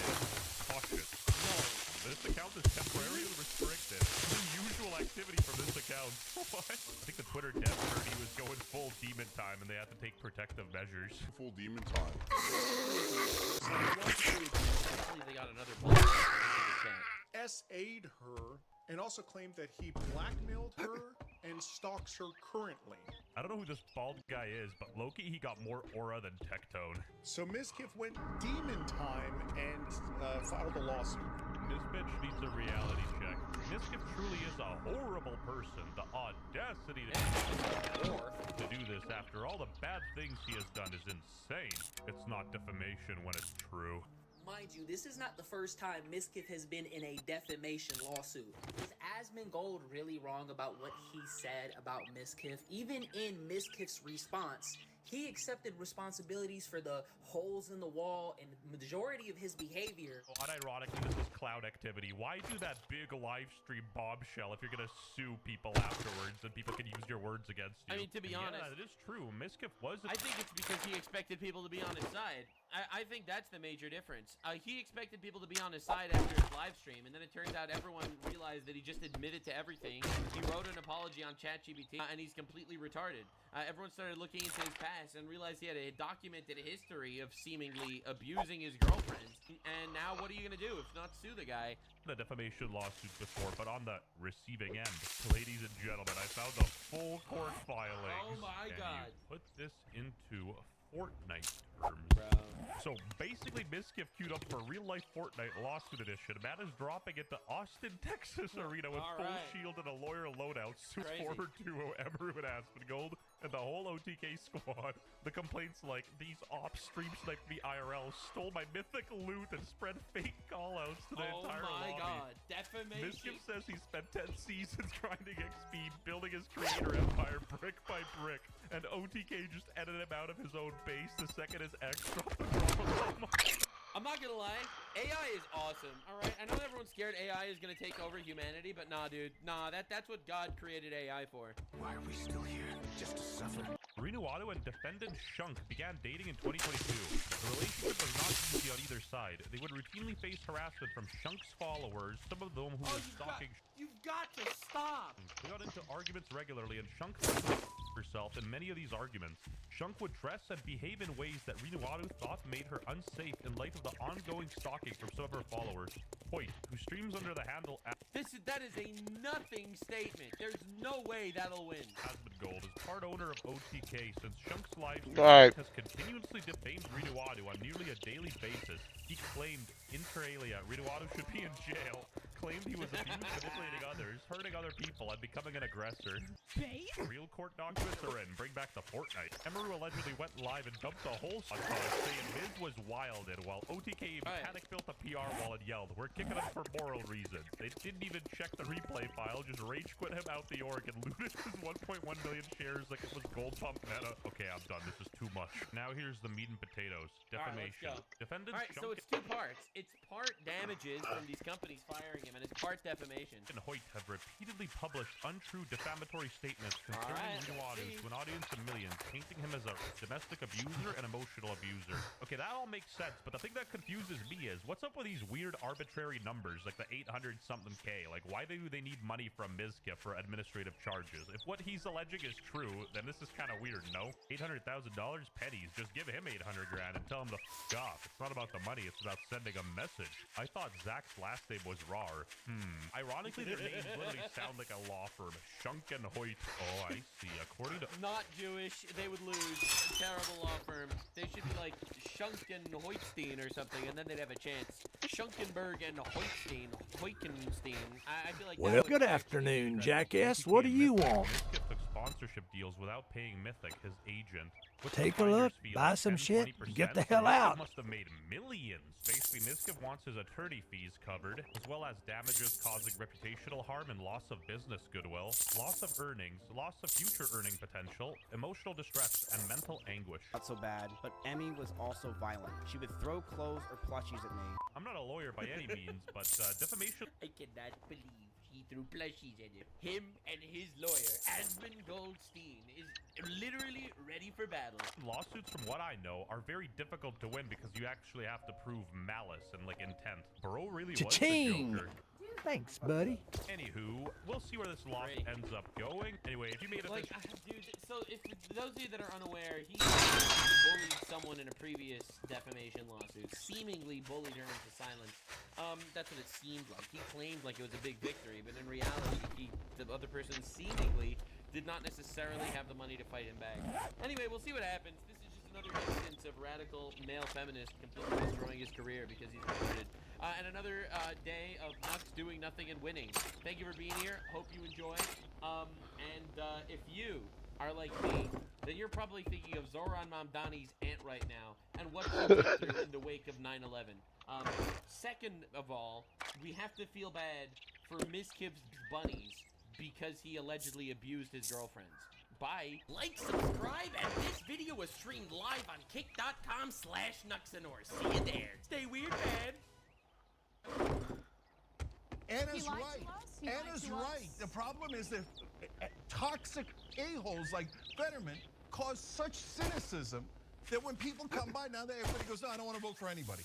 Because remember Fetterman, right? Ah, shit. Fetterman, you're the worst person, man. Jesus Christ. The way you betrayed people and sold them out for Israel, congratulations. Now you got everybody questioning every candidate. Go ahead, Anna. Can I go ahead? Yeah. Can I go ahead? So as you can tell from that opening clip, today's story is gonna be an absolute amazing one, because what we have right here is a textbook example of hypocrisy, double standards, absolutely crazy excuse making, and the one voice of reason, it appears, in the left-wing media, rising from the ashes like the phoenix herself, is our bestie, or my literal bestie, Anna Kasparian, who actually is holding to her principles, and I'm genuinely proud of her for doing so. However, large swaths of the left have decided to go into cover-up mode, and this really genuinely exposes that these people do not care about absolutely anything but gaining power over you, because in this particular case, you have a Senate candidate that now is somebody they agree with that has a Nazi tattoo on his chest, and apparently, even though he got this tattoo 20 years ago, he's known it's a Nazi tattoo for like 10 years, and yet he only got rid of it the day that this Young Turks beef actually went down. It's absolutely crazy. It's madness in every possible way, and there's so many hypocrites on this particular issue. This is what we got to talk about today. But before we do, I want to thank everybody who supports this channel via actualcom/join. Oh, give me the money. Give me the money. Okay? So this Young Turks segment Well, is, for some I guess reason, I'm gonna have to pay you now that you did it. minutes long. 28 minutes, mostly of Cenk trying to scream over Anna, as Anna points out the obvious, which is if there were a right-wing person with a tattoo that was undoubtedly a Nazi tattoo, and they only removed it recently when it came into controversy, despite the fact that they've known that it was a Nazi tattoo for a very long time, the left would be going absolutely crazy over it. They would be raging out, but I think Cenk is under the impression that if he rants over Anna enough, he could ignore those points, and this is Look, because blockhead, Cenk I'll is get basically moving, jackass. Just don't pay by the partisan hour. brain rot. Now, of course, this is Democrat on Democrat crime. It appears that the establishment wing of the Democratic Party actually wants a more establishment candidate to beat Graham Plattner, so they ended up putting out this information, this opposition research. I have a huge problem with, I think progressives, whether they're in the media or even progressive voters, you're not going to be saved by a single politician. And there's like this constant search for the one savior, the Messiah, who's going to deliver us from this terrible economic system. It doesn't work that way. You need to build people power. You need to build coalitions, an effective outside pressure campaign to actually accomplish these policies. Because one person, even if Plattner, even if you fully trust him and elect him, and he's in the Senate, he's not going to be able to unilaterally do anything. Okay? I know, but it's better than having a corporate stooge. So it's like, I mean, I don't want to give up. I want to support the candidates that are much more likely to be on our side. So he's not a corrupt, slimy, robotic politician. So, okay, so what did they do? They dug up the Oppo research. Yeah. So the Oppo research is, oh, okay, he was a bad guy at some point, wrote mean things, terrible things at some point in his life. Yeah, I've been through that. So I don't care. I support him completely. But okay, let's give you the Oppo research. And Cenk's position essentially is, to give him the most generous reading of what he's trying to say, is that if the establishment is doing this to this person, it is for nefarious reasons. Therefore, no matter the legitimacy of the tattoo, he doesn't want to hear about it, because overall he thinks electing the would be better for the cause, would be better for the movement. And by the way, Cenk is not alone in this risk calculation. Crystal Ball put out one of the most ridiculous tweets humanly possible about this. And by the way, this is somebody who, of course, said that Elon Musk was doing a Nazi salute, a much more ambiguous thing that happened in that particular speech that he was giving. And in her tweet, which has one of the most devastating community notes of all time, she bungled this completely. For me personally, I'll take a candidate with a regrettable tattoo over one who has steadfastly supported a genocide. Now, of course, as the community note points out, Graham Plattner's Nazi aka aka the Death's Head symbol, was used by Nazis in the SS division responsible for running the concentration camps during the Holocaust. Today, neo-Nazis use that symbol to glorify that genocide. He reportedly bragged about the tattoo. Now look, we can get into him reportedly bragging about the tattoo a little bit later. It's actually disputed by Jank in the original video, but it's absolutely crazy that these people are using this line of reasoning, specifically the genocide line of reasoning, in order to back the guy that again has a tattoo of the genocidal regime called the Nazis that they're always accusing everyone of being, and they're saying, no big deal, it's just a regrettable tattoo. It's an absolute mistake. But it gets even more funny because Emma Vigeland over at the Majority Report tweeted out the following. How many people get tattoos that they thought looked cool but didn't understand the meaning of that? How many vets took mercenary work for a period of time because the US doesn't support them? How many young men have S posted online? Do we want authentic working class party or not? Yeah, we just are trying to be a working class party, and who in the working class hasn't gone to Croatia, ended up getting themselves a Nazi tattoo, found out it was a Nazi tattoo, kept it on their chest for 20 years, when people noticed said Nazi tattoo, and it started to hurt them politically? Who among us have not had those challenges? Again, absurd, insane, and the people that are pushing this nonsense are absolutely the biggest hypocrites on planet Earth.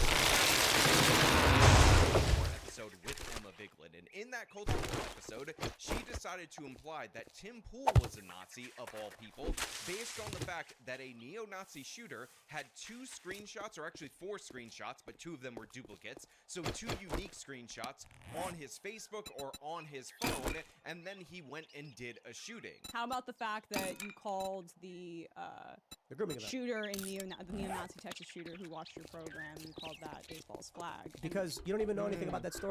I do. It was four clips of the episode, and you can see in the images he wasn't even subscribed to the channel. Yeah, but he watched your show. No, he didn't. He watched one guy. Yeah, have you ever went to those time codes? He was highlighting specific, and I won't name the guest from the guest. But he did watch your show. Like this is so like you're saying he watched an episode? Smear. Sure. But do you understand come why? on. And he posted That about one. it. Who was that one guy who watched Why do you Majority think- Report and then commented on what Sam did? Why do you think that? But no, this was a neo-Nazi. Why do you think that he feels neo-Nazi? So in just a short amount of time, Emma Vigeland went from, well, this guy had some screenshots of your very popular podcast, and somehow through the transitive property that makes you, Tim Pool, a Nazi, to, oh, well, if you get a Nazi tattoo on your chest, that's just a working class foible. That's just a mistake.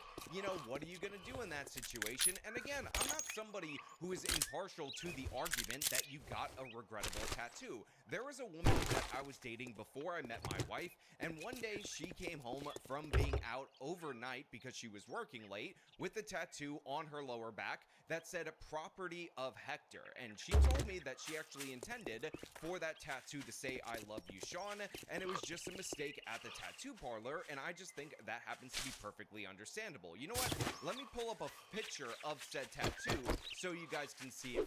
A few moments later. Oh, this is interesting. It appears she's actually married to a guy named Hector. They have 6 kids together, and according to the Instagram, they met 3 months before we broke up. In fact, there's a picture on the Instagram of her getting the tattoo with this guy. Hold on 1 second. Just give me 1 second. Maria, ¿por qué? ¿Por qué? ¿Por qué, Maria? ¿Por qué? Sorry, what were we talking about? Oh yeah, regrettable tattoos. I can be partial to that argument, although less partial than I was 5 minutes ago, because, you know, people tend to make mistakes. Although I will point out that getting a tattoo in Croatia of a Nazi symbol is very unusual to do, like most Nazi tattoos are unusual to get, unless you're explicitly in a Nazi tattoo parlor. Like, typically, normal upstanding tattoo joints don't actually do racialized tattoos or gang tattoos or anything of the sort. You tend to have to go to a special place in order to get that thing done. But let us jump back to Anna and Jank's debate, because I think if I let the video play, Jank may have stopped yelling at this point in time. In today's current climate, when every whisper of a misplaced hand, he's talking to women here, every whisper of a misplaced hand brings down a feature-length film, Anyone who actually thinks the military is purposefully covering up rape, they have been, to save the career of some goddamn captain, they do, is clearly both an idiot and junior enough in rank or life experience to think it matters. Another comment from that same year, how about people just take some responsibility for themselves and not get so effed up they wind up having sex with someone they don't mean to. Men and women, you make a choice to consume enough of a substance to lose your self-control. So if you don't want to be in a compromising situation, act like an adult for F's sake, which is ironic given the fact that he apparently got a Nazi symbol as a tattoo, and his excuse is that he was in the Marines and he was drunk when he did it. So Anna ends up going into this guy's Reddit post, and obviously there are questionable, dubious posts that are present there, but to be clear, I'm not trying to bury somebody for the things that they posted on Reddit over a decade ago, even if they happen to be a progressive Democratic candidate that I might not like otherwise. In addition to that, the only thing I think is worth remarking on among all of those Reddit posts is this portion about black tipping. Under a post titled, "What is a question you have always wanted to ask someone of another race?" Here's what he wrote. Why don't black people tip? I work as a bartender, and it always amazes me how solid this stereotype is. Every now and again, a black patron will leave. All right, give me a second. I'm gonna run to the bathroom. Usually, it is between 0 to 5%. There's got to be a reason behind it. What is it? And the reason why I wanted to highlight this in particular is while Graham Plattner has basically apologized for a bunch of these different various posts, to me, the explanation that he gave on Pod Save America may be the thing that I actually take issue with. The thing that he said like 2 days ago about this particular Reddit post, I find infinitely more stupid than the thing he actually posted on Reddit. Someone wrote on Reddit, "What is one question you've always wanted to ask someone of another race?" You responded, "Why don't black people tip? I work as a bartender, and it always amazes me how solid the stereotype is. Every now and again, a black patron will leave a 15 to 20% tip, but usually it is between 0 and 5%. There's got to be a reason behind it. What is it?" End of quote. How did you feel rereading that post? And what's your response to people who hear that and think that is like textbook racism and it's offensive? I mean, one, I was legitimately asking the question. I mean, that was the point of the thread, was to ask the question. Amusingly enough, I remember this time when I first started bartending, and then I had a conversation with a friend of mine who was black, who was a bartender, who did a great job of walking me through structural injustice and the fact that did feelings of lack of agency.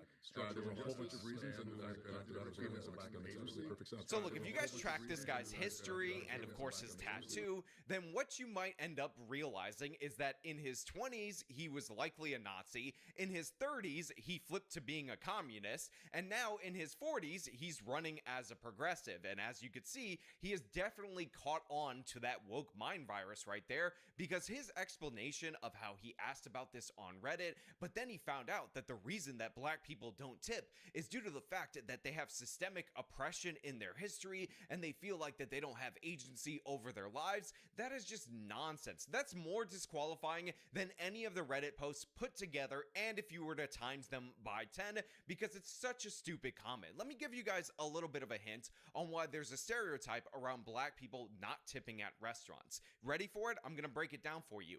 Their culture is not conducive to tipping. They just don't support it. It's totally fine. There are different money habits that are present among different cultural groups across the country, and most people don't get offended by it when you point out those broad stereotypes. For instance, the cheapest people on planet Earth, the biggest penny pinchers, are actually Indians. Like, these people save their money, they store it away, they invest it in whatnot, they open up little small businesses. If they're not super educated, they use it for university to go become doctors or whatever, if they are actually somebody that has money and the means to do so. But these are people that are not big spenders. You don't have a lot of people saying, well, Indians, the reason they save money is because of systemic oppression by the British, and it's really all white people's fault, which is basically what this person is saying. Black people don't have a culture that is conducive to tipping. That's just a reality. That's just a fact. That is what is represented at all these different levels, and and if you talk to a server, they will tell you the same. And by the way, this kind of action or this kind of stereotype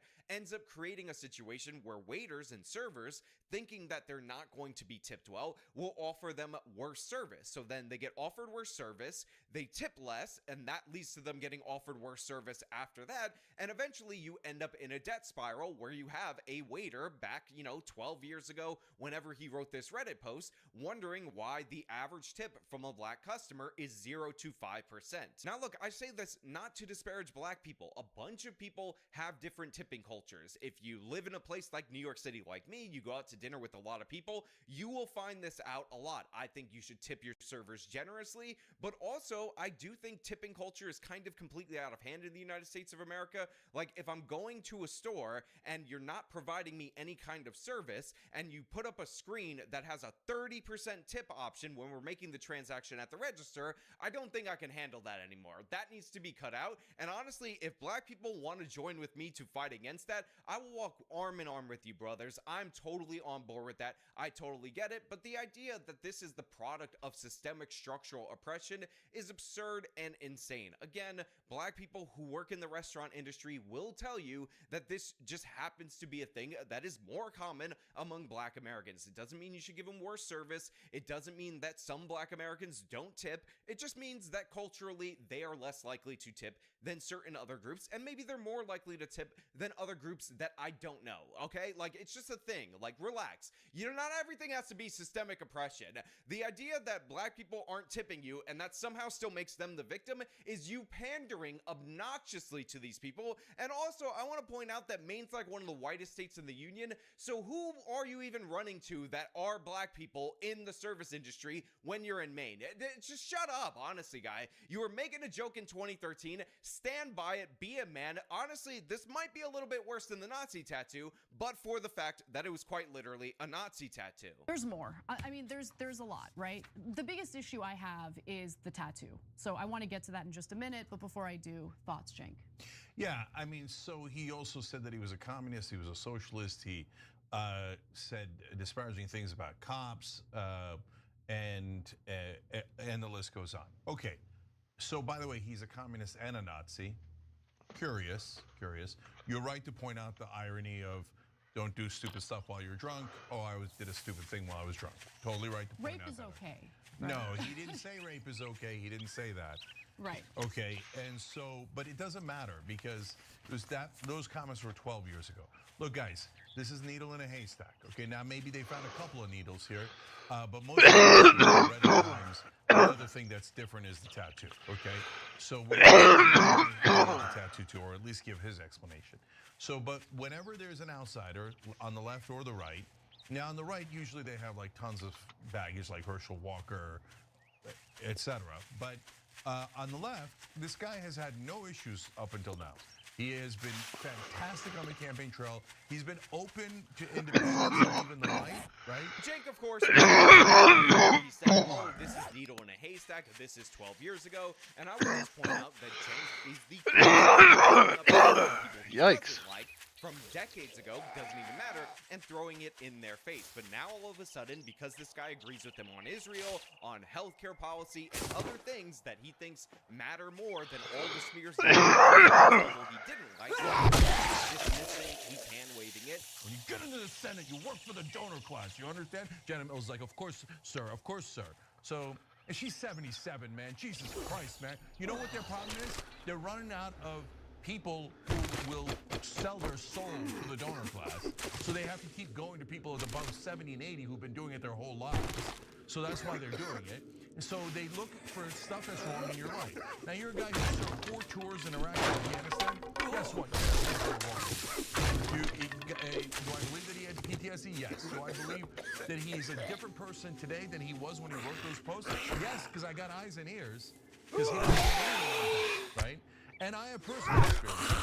I'm not saying that this Oppo research wasn't dumped with a political motivation, but people tend to have this idea in their head that two things can't be true at the same time. For instance, you saw it with that Republican text group that had a lot of Republicans, guys up to age 40, where they're saying all sorts of crazy things in a log that, again, has a ton of people in there, and people are like, well, this was obviously released for political purposes. This was obviously a thing that was done in order to damage people, but in reality, in actuality, yes, while that is true, the things that are written, at least as far as I know right now, were in fact written there. Like, they were not good things to say. Like, there was a guy who was up for the office of special counsel, a guy called Paul Ingrassia, and this guy was talking about how he had a Nazi streak in him. There were people talking about how they don't watch the NBA because they don't want to see monkeys play with balls or whatever. Like, these are not good things to have.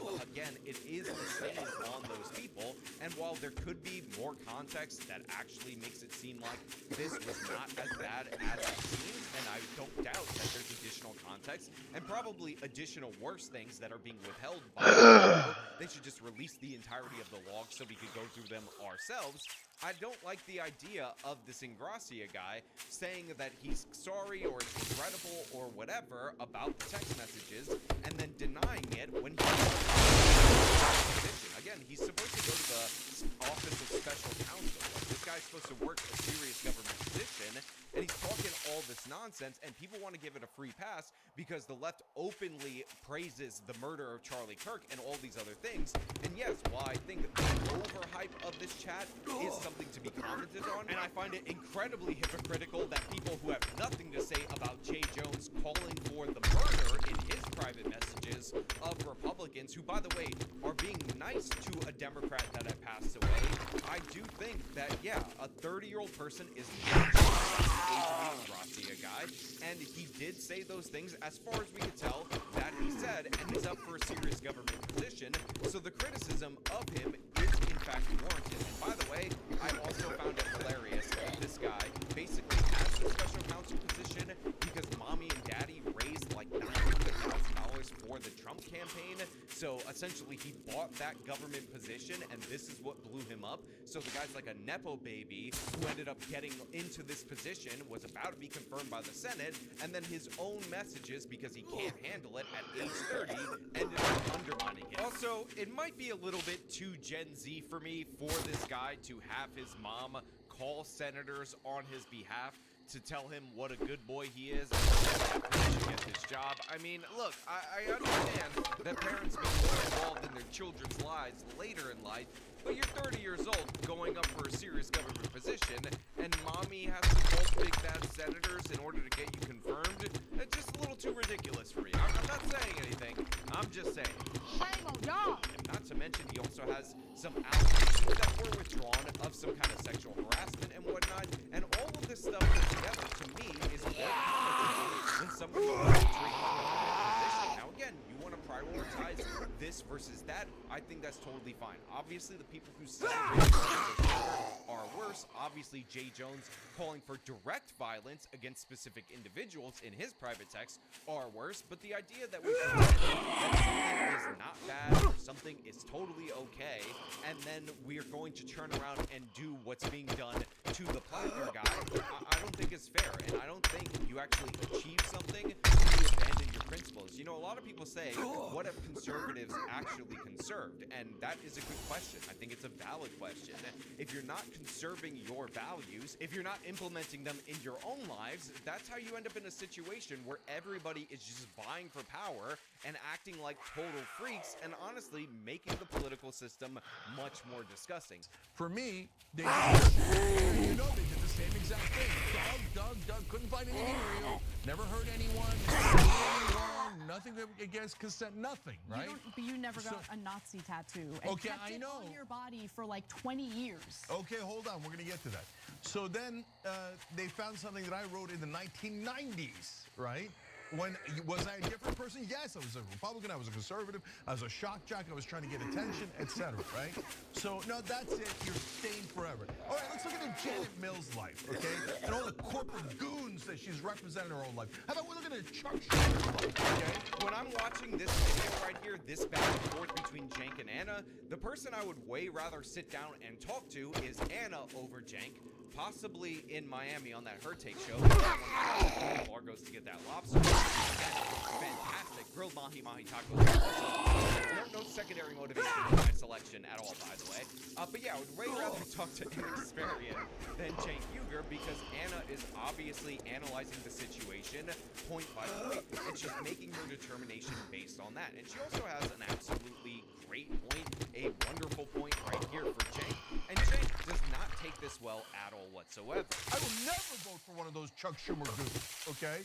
So give me Graham Plattner with all of his mistakes and all of his faults, and you go dig mainstream media, bunch of hacks. Schumer gives you the info, you're like, oh, I'll type it up. Okay, he's a bad guy. Outsider, for change, a populist. Bad guy, okay? Just do it a million. 40 million times, Cenk. Always. We put our support. Overlook all of the rest. Put all our support behind the progressive. He's the progressive. Ignore it. Red flag. Oh, is it? Are we now discussing? I don't need him to save us. I need him to win this race rather than or Janet Mills, who swear that they will represent every other corporation and foreign government, but never the citizen. That's exactly what John Fetterman ended up doing. I know. Fetterman's a douche. Fetterman is a toxic cancer in this country. So Anna brings up John Fetterman right there, and Cenk immediately starts screaming, which again he does for the bulk of this particular video, but he doesn't actually get the point, and Anna, in my opinion, doesn't actually bring up the crucial point related to Fetterman, because the way that Fetterman was able to get into office in the first place after he won the primary, if you guys remember, he had a massive stroke, is because the Democrats made it a point to say that it was completely unacceptable to talk about John Fetterman's health. And by the way, a bunch of the progressives in the online media, many of the same people, including Cenk, including the Young Turks, including Crystal Ball, Kyle Kalinske, Emma Vigeland, all backed this up. And the reason they did so is because John Fetterman said all these other progressive things. Remember, pre-stroke Fetterman was talking about how you could empty a third of Pennsylvania's prisons and crime wouldn't go up at all. Pre-stroke Fetterman was talking about all the time. Well, guess what? Fetterman is into office. He starts becoming more of a moderate. He absolutely gets on board with the Israeli side of the Israel-Palestine conflict. And all of these people that ended up wishing on that monkey's paw to get John Fetterman into the Senate all regret it. That's the point that is being made with the Fetterman example right here. That when people come by now, that everybody goes, no, I don't want to vote for anybody. Because remember, Fetterman, you're the worst person, man. Hold on. Jesus Christ. The way you betrayed people and sold them out for Israel, congratulations. I've got everybody questioning every candidate. Go ahead, Anna. Can I go ahead? Yeah. Okay. There were red flags with Fetterman too. But everyone was so certain that what he was saying, the surface level stuff he was saying was true. I'm not saying don't vote for someone. I'm saying don't ignore the red flags. And by the way, this has happened to the right as well many times, even though I don't have an example right off the top of my head, where somebody gets put up for a position, we end up backing this person because the left is attacking them, the left is spearing them, and guess what? When they get into the position, they completely bungle it. They start siding with the left. They end up betraying us, and while I can't think of a specific politician that has done that, like half the Republican nominees for the Supreme Court that have been confirmed have been people in that situation. Very few people ended up speaking out against Justice Roberts before he was put on the bench. And this is a guy who, at the Supreme Court, ended up neutralizing the Obamacare cases by rewriting what was obviously a fine as tax, and now we're living under the consequences of that law not being investigated at the time. And again, this is also a guy who Roe v. Wade overturning that tried to get the conservative justices to make up a new standard that doesn't exist in the Constitution to set the deadline in around 15 weeks. And I know a lot of people in my audience are super pro-life. I happen to think that the Constitution is that it is reserved to the states. But again, John Roberts, somebody, by the way, many people know about as not a legit conservative Christian philosophy, had to be pushed through in the courts because Bush needed to get his time. So now we don't really know what this guy's going to do on any given case. And by the way, there are other justices that are on the court that you don't know how they're going to word because they don't have a serious underlying philosophy. They're not like a Clarence Thomas, who, by the way, ironically was also under scandal when he was appointed on the court. So I guess that's an example of the inverse. But my point is, just as likely, when you push through something that you know has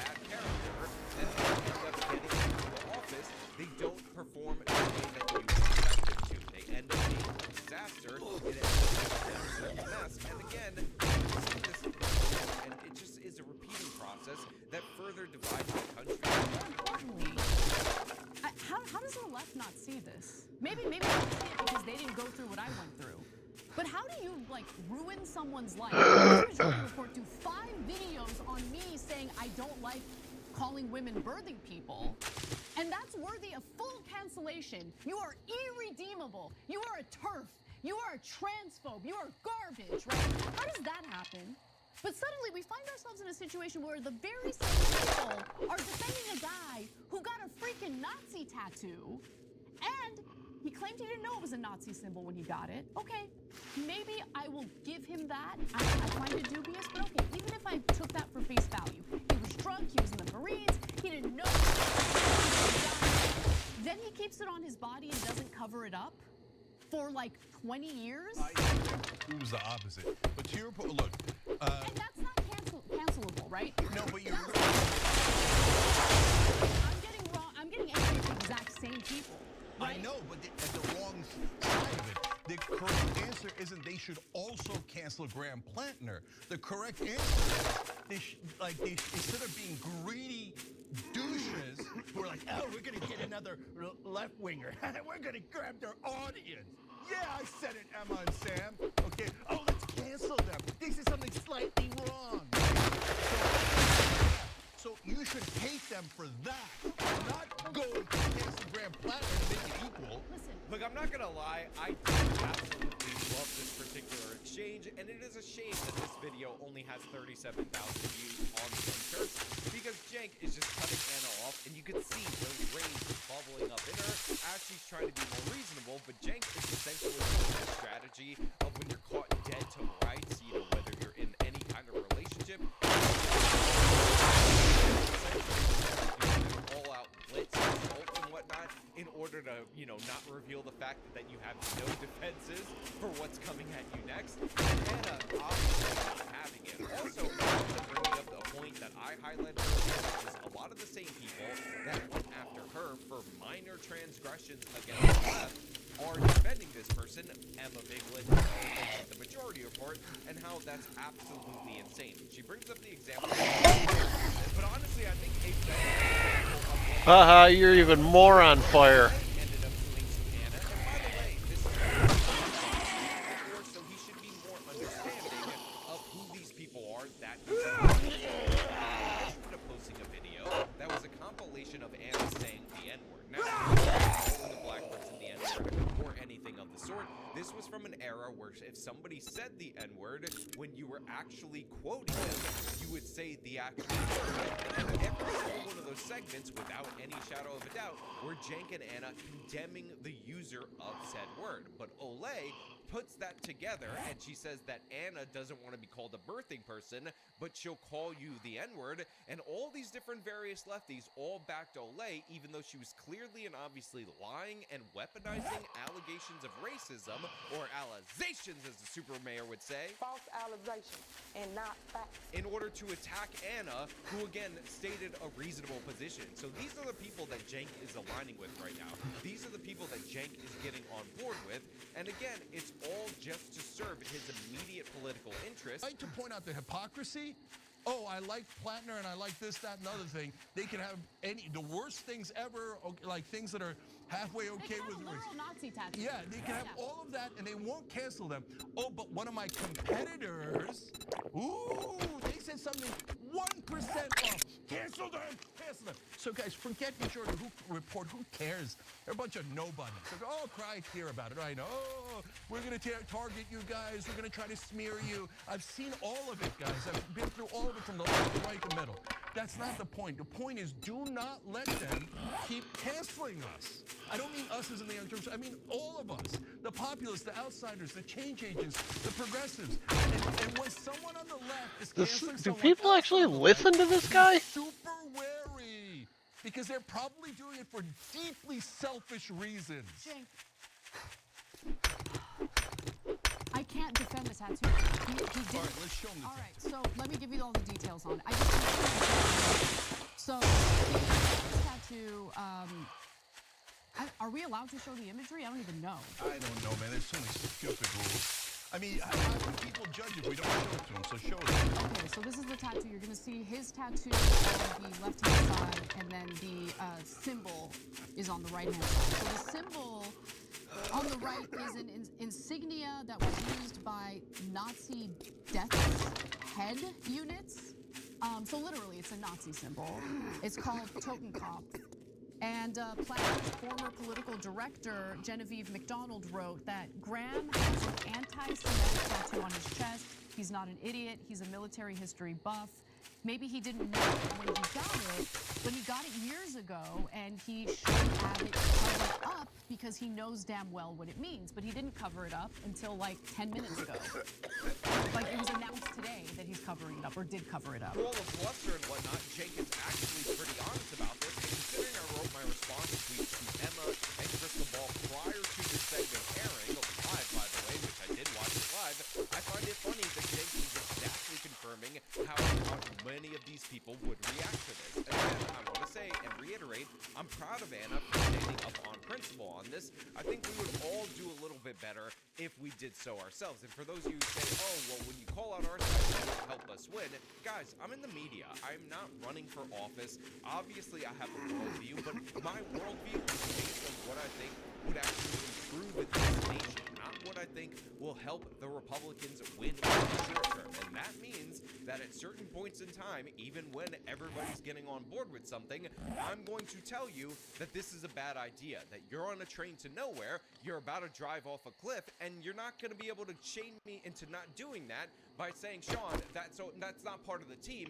You just need to say full steam ahead, even though there's no track left. Now, look, I know some people are going to get what I'm saying, and then some people aren't going to get what I'm saying, but I want to know what you guys think about all this down in the comments below. And also, what do you think about Anna essentially being that guy in the meme who's standing up in opposition to everybody that's around her? As usual, if you like this video, show them by leaving a like, subscribe for more content, follow me on the social medias, support me, the support links in the description of this video. This has been me talking about the absolute madness over a Democratic candidate that has a Nazi tattoo on his chest and has had it for like 20 years. Till next time.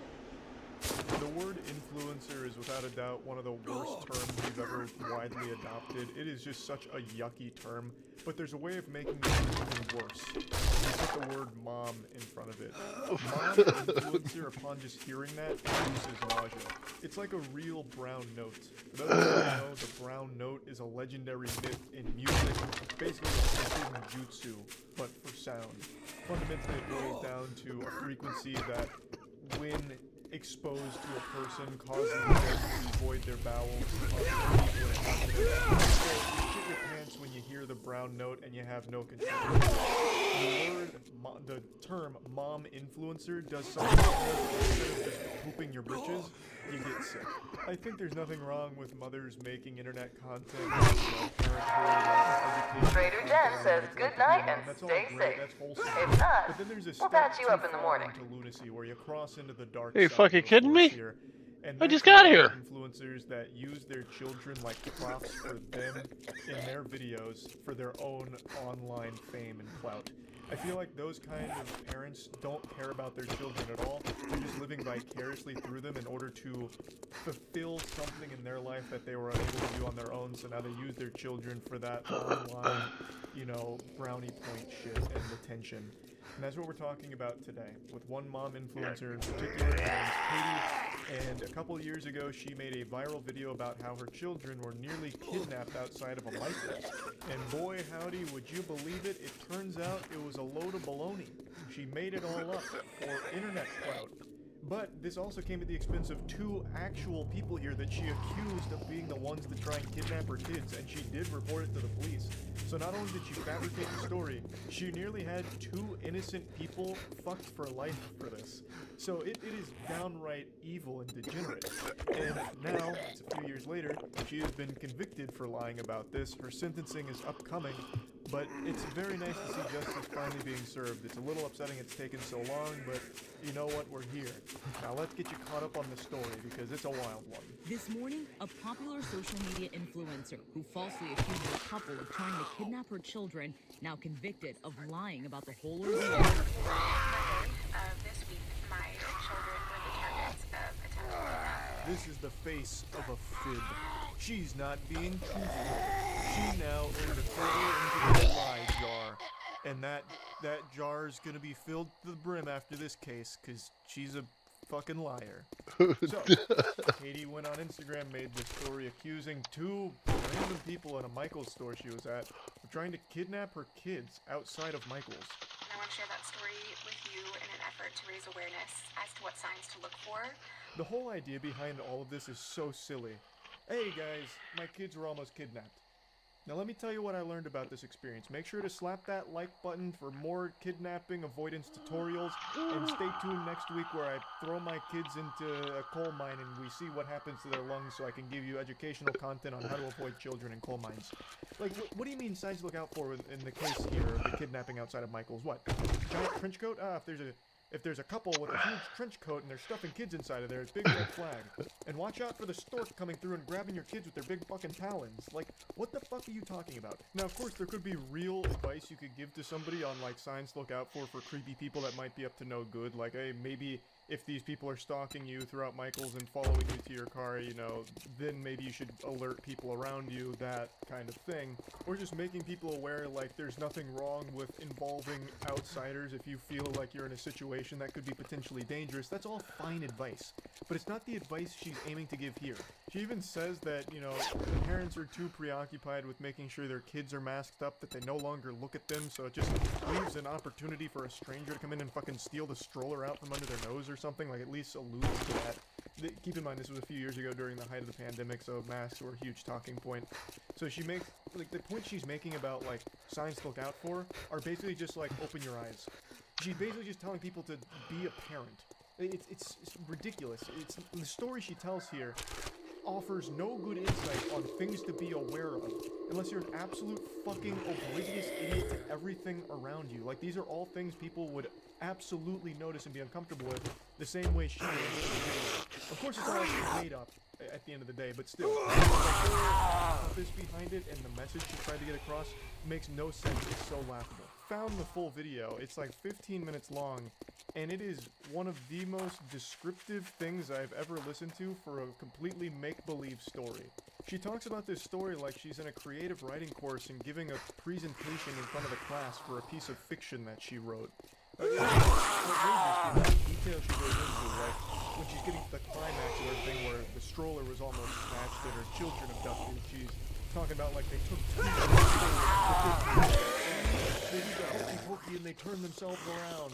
You know, I saw it washed over me. I could feel it. My pupils were dilating as this absolute menace, this villain, was approaching me with ill intent and malicious aura surrounding them, like a bat out of hell. It's outrageous. It is all completely fucking fanfic make-believe. Falsely claiming that strangers tried to kidnap her 2 young children on December 7, 2020, outside the Petaluma, California Michaels store. The Sonoma County DA's office says the videos were posted about a week after Sorensen reported the supposed kidnapping attempt to police. So what's wild is she didn't just make this story up for the sake of Instagram views and likes. She did report this incident to the police, who pretty quickly were able to dismiss it as a bunch of fucking hoo-ha. They immediately realized that the events she was describing on Instagram were completely different than the events that she had described to the authorities. It was wildly different, and after talking to the couple in the clip you saw there, that photo of the couple, after talking with them, they realized that there's no evidence at all. There's no witnesses, there's nothing to corroborate anything that Katie was ever saying. Which is weird because in Katie's story on Instagram, she even talks about like some fucking vigilante, a hero that was there to come and help her out and save the day, really. So it's weird that there wouldn't be any witnesses to confirm any of this happened. So all of it is just so scummy and baffling that she would do something like this for the sake of internet clout. Because she didn't just go home and make this video. She did report this to the police. Why? Why go that step forward? I guess in case people would call her out on it, she'd be able to pull up a police report or something, but she should have known that they would have gotten to the bottom of this and realized that it was all a lie. And reporting a false crime is a crime. You can't do that. You can't just knowingly make some shit up and then report it to authorities and then potentially ruin the lives of the people that you are falsely accusing. That's just downright evil. In the video, Sorensen described a number of details about the alleged incident that hadn't been disclosed to police. The accused couple, Sadie and Eddie Martinez, say they actually recognized themselves in this photo and came forward to deny Sorensen's claims. She wanted a stronger following. She was looking for, content for her fame and her income, and at our expense. I think they're absolutely correct. I think the main motivator behind all of this was just that internet attention. A little fucking clout goblin was born on this day, and it did work for however brief a time. Katie did receive a lot of love, got a lot of new followers on Instagram, had a huge outpouring of just well wishes from the community for such a traumatic experience, and her bravery for sharing it and all of that. And she did build a big following from all of this at their expense, but her house of cards has now come crumbling down clearly, and there were already signs that this was very fishy even a few years ago, where authorities were like, this is a bunch of mumbo jumbo, this isn't real, there's something goofy afoot here. So this has been a long time in the oven here cooking, and now we've reached the point where she doesn't have that following anymore. She lost some of her most supporters, clearly, because you can't really support someone that does something like this. So now the only thing she has is potentially 6 months in the slammer for this. Sorensen's attorney claims his client did not lie to police. She misperceived and misunderstood a series of random events which were occurring around her, and made a honest report to the police on December 7th. That man looks fearful for his life right there. I don't know what's going on, if he's some kind of like prototype android that's having a hard time expressing emotion, or if Katie's threatening him with some kind of wild accusations and he's feeling the pressure. That man was robotic. But basically the defense is, Katie was too fucking stupid to understand what was happening, so she ended up just making a report that is completely not grounded in reality at all, and we're very sorry that she's so dumb. So they're just playing the she's an absolute idiot card, which I guess is becoming a very popular defense. There's a difference between being stupid and being dangerously stupid. If you're the kind of person that's so fucking dumb that you start making false reports and accusing innocent people of heinous crimes, that's still not excusable. You can't just write it off as, they're just a quirky weirdo that's dumb. You can't do that. They still need to face punishment for that. So even if the guy here is correct in that she just misperceived everything, she still needs to be punished for falsely accusing this couple of things that just didn't happen. Her attorney adding that it was when Sorensen reviewed the evidence that she realized she was wrong. I don't think she had any understanding of how this would spread and the impact it would cause. But some legal experts say this verdict is about accountability. This is a woman who lied for clicks at the expense of a couple in California who wrongly accused them of a very serious crime. I agree. Katie does need to be held accountable for what she's done here. I personally think this wasn't just some like, oops-a-daisy, I'm so dumb moment, I misunderstood everything that happened and made up an entire story around it, silly me. I really think this was a calculated content play where she knew a video like this would garner a lot of support. Because, obviously, who doesn't want to rally behind a mother who went through a traumatic experience but came out okay and is using that as an opportunity to try and educate people in her community to be better prepared for scary things like that in the future. She probably knew that this video would go Insano style on views and engagement, so she went for it. And man, what a terrible idea it was. I don't buy the whole narrative that she's just a bumbling fucking idiot who just misunderstood everything. I think that's a load of hogwash. So, yeah, I just wanted to talk about this story because it's a weird one. That's about it. So, yeah. From him. You know, the thing that absolutely sends me to... Yeah, bro. How do I say this, bro? You can say that his children are safe now, which is a demented thing to say, but I don't think any child that you encounter is ever truly safe. Let's just say I would bet some money that you're on a watch list, a predator watch list, or in about 5 years, 6 years, 6, 7 years, you might be touching people of the ages of 6 or 7. The wife and kids, yeah, and now they're safe from him. You know, I'm mainly in Democrat spaces, and it was pretty eye-opening seeing their response to Charlie. Bro, Kevin, I understand that. Like, that makes a lot of sense. You don't think I have liberal ideas?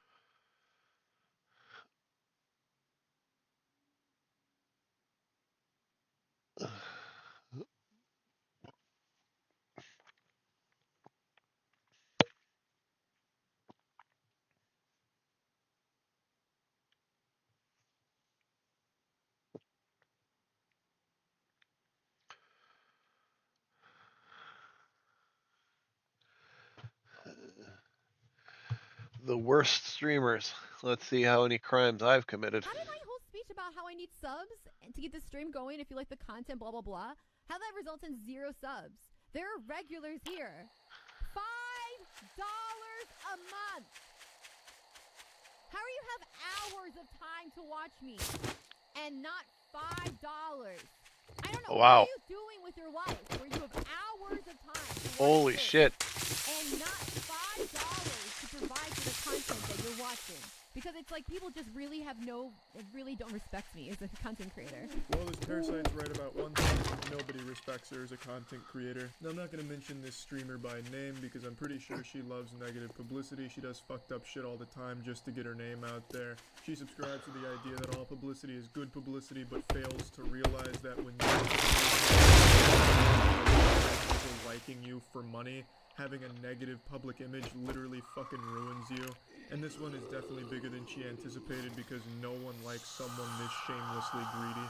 She is a streamer who runs political talk shows, but the majority of the stream is spent begging and shaming people into giving her money.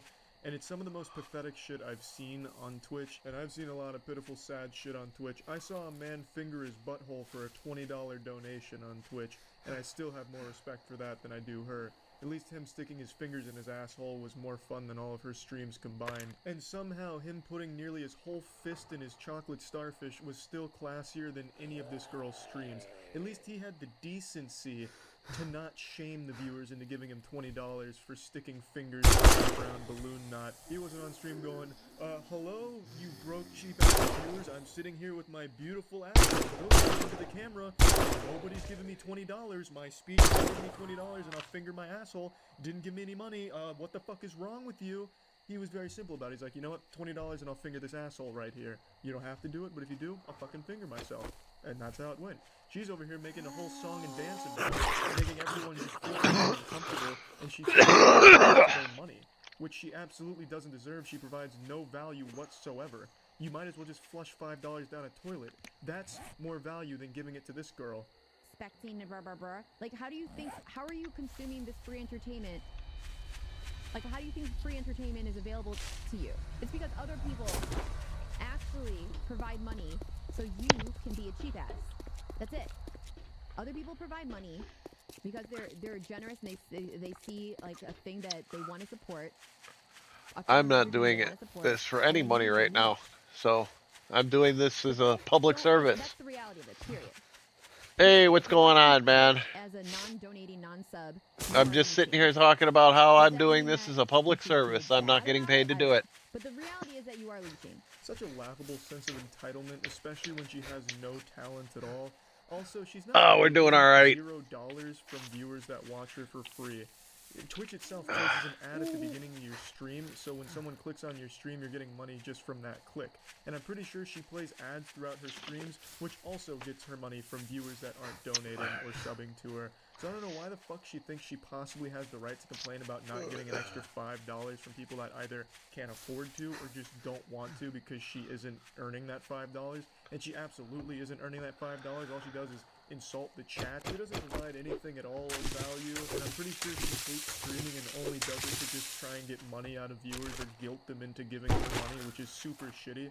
I'd say 95% of all streamers, myself included, I stream daily on Twitch at twitch.tv/critical. Come stop by if you want to put a free penis.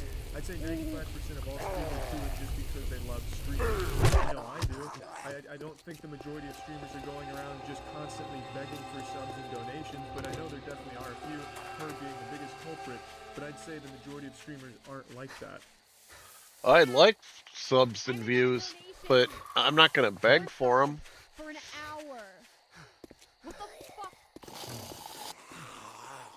For an hour? What the fuck?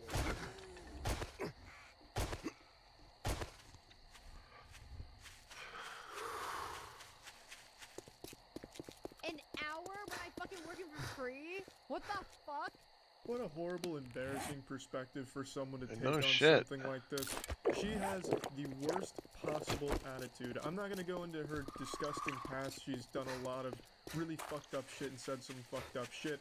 But just this perspective of hers that she is so adamant about, where if you are not paying her, you are a piece of shit. She calls you names, she calls you out by your screen name if she sees you're not subbed.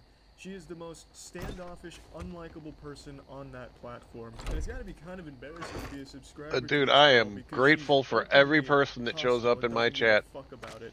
Only there to siphon $5 out of your wallet every month because she feels entitled to it, as if you're just holding her money for her because you flip on her stream to fall asleep to it once every 3 months. But yeah, this narcissist is probably the greediest person on Twitch. She's like the Mr. Krabs of streaming, but not nearly as cool as Mr. Krabs because she has a shitty personality, a horrible attitude, The and the worst Mr. Krabs perspective of on things on the streaming. entire platform.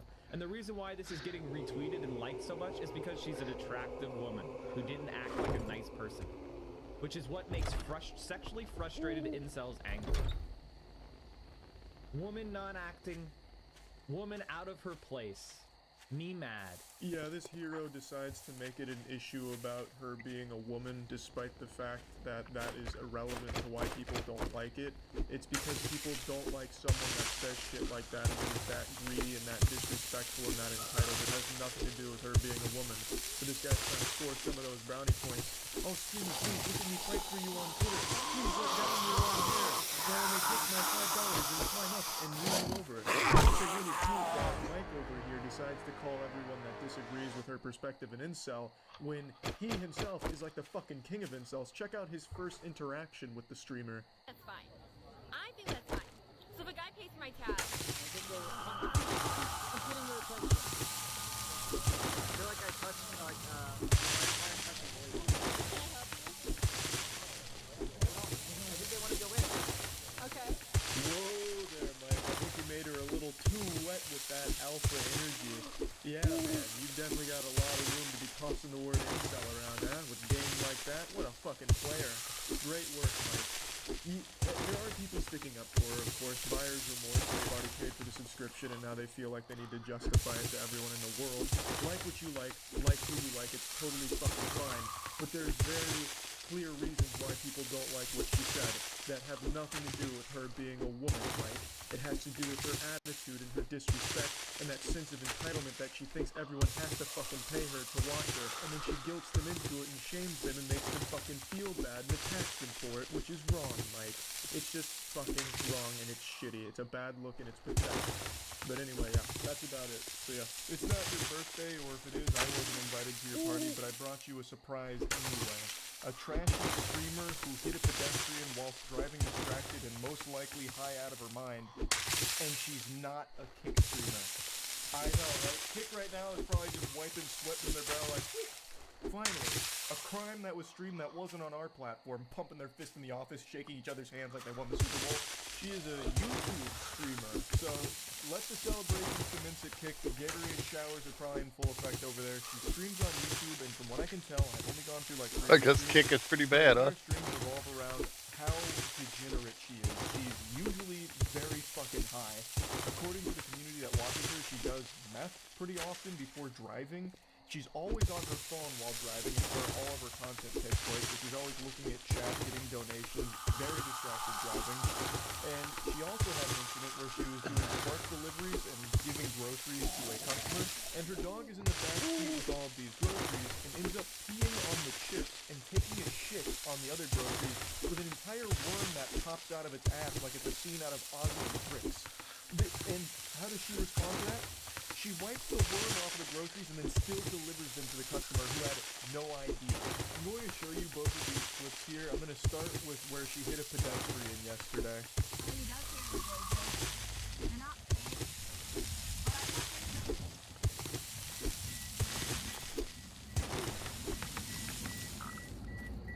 She just hit a dude?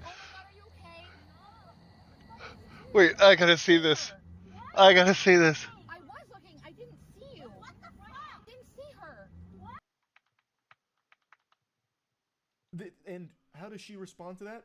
She wipes the worm off of the groceries and then still delivers them to the customer who had no idea. I'm going to show you both of these clips here. I'm going to start with where she hit a pedestrian yesterday. Well, he does hear those voices. They're not fake, but I wonder if Oh, shit, they're like straight up rolled over somebody. Oh my god, are you okay? I didn't see her. Why are you not looking? I was looking. I didn't see you. What the fuck?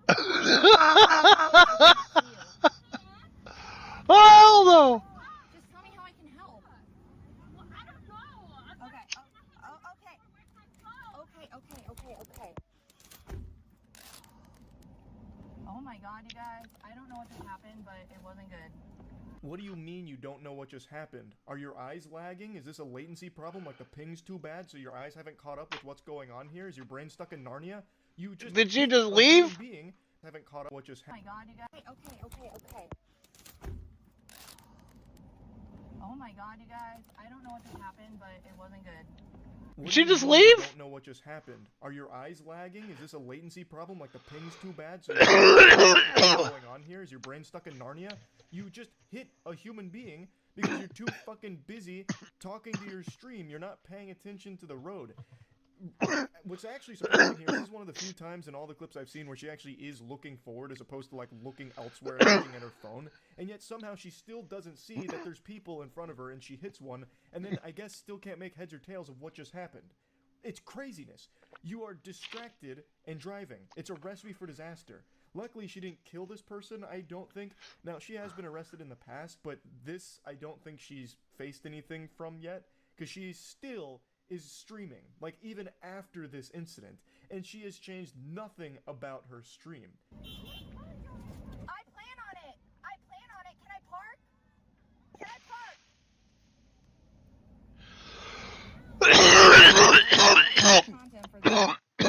Yes, the content of hitting a pedestrian. Top shelf shit. Thanks for delivering that. There should be more pedestrian people hitting. Pedestrian hitting content. Be allowed to drive. Period. Full stop. From everything I've seen, she is not safe to be on the road. And she is certainly not safe to be doing fucking grocery deliveries.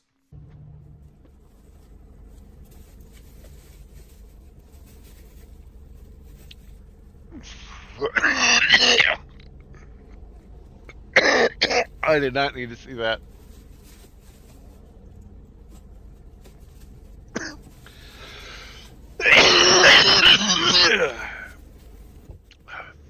I did not need to see that. It was fucking gross. I did not need to see that. That just ruined my day.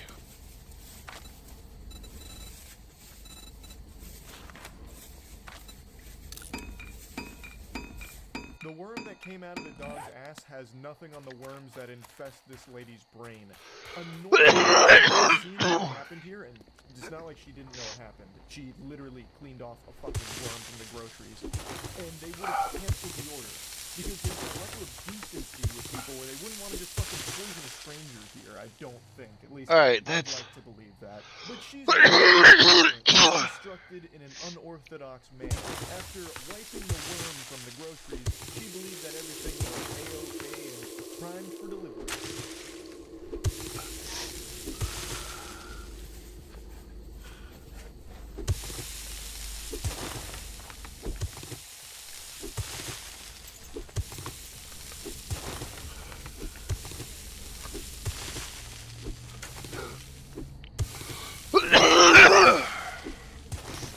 No mention at all to the customer about all the piss and shit on the groceries. Like, at the very least, if you say, like, hey, so my dog's in the car, and he kind of had, like, a field day with his bowels on your food, also his bladder. Just want to give you a fair warning in case you don't want to consume dog piss and shit. Just thought you should be aware of it. But, you know, she's like, hey, here's your groceries. Hey, have a good day. Bye-bye. Make sure to leave 5 stars. Appreciated. And then goes right back into her car to continue the stream. That is so foul and filthy. And it's criminal. Like, you can't contaminate people's food and not, like, at least warn them about the potential outbreak. Like, we could be dealing with, like, this goddamn T-virus that spawns from this when the lady eats the piss and shit-covered groceries. Like, it's so gross. It's so disgusting. Even the dog looks out the window and is probably just revolted, like, oh, jeez. Yoo-hoo, pardon. Oh, goodness. She she's not gonna deliver those groceries. I just shat on them. That would be Just shat on oh them. my God, she's doing it. No, oh please, Jinkies, Jiminy Christmas. My God, my owner's a fucking Neanderthal. She's a goddamn idiot. Like even the dog is looking out the window concerned. And to be honest, I'm concerned for the dog. The dog doesn't seem to be in great health if it's pooping worms in the car. Like I'm worried for that dog now.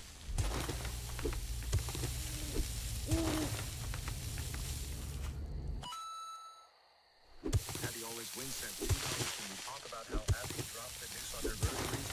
She peed on chips. Is she okay? I think she needs to go out.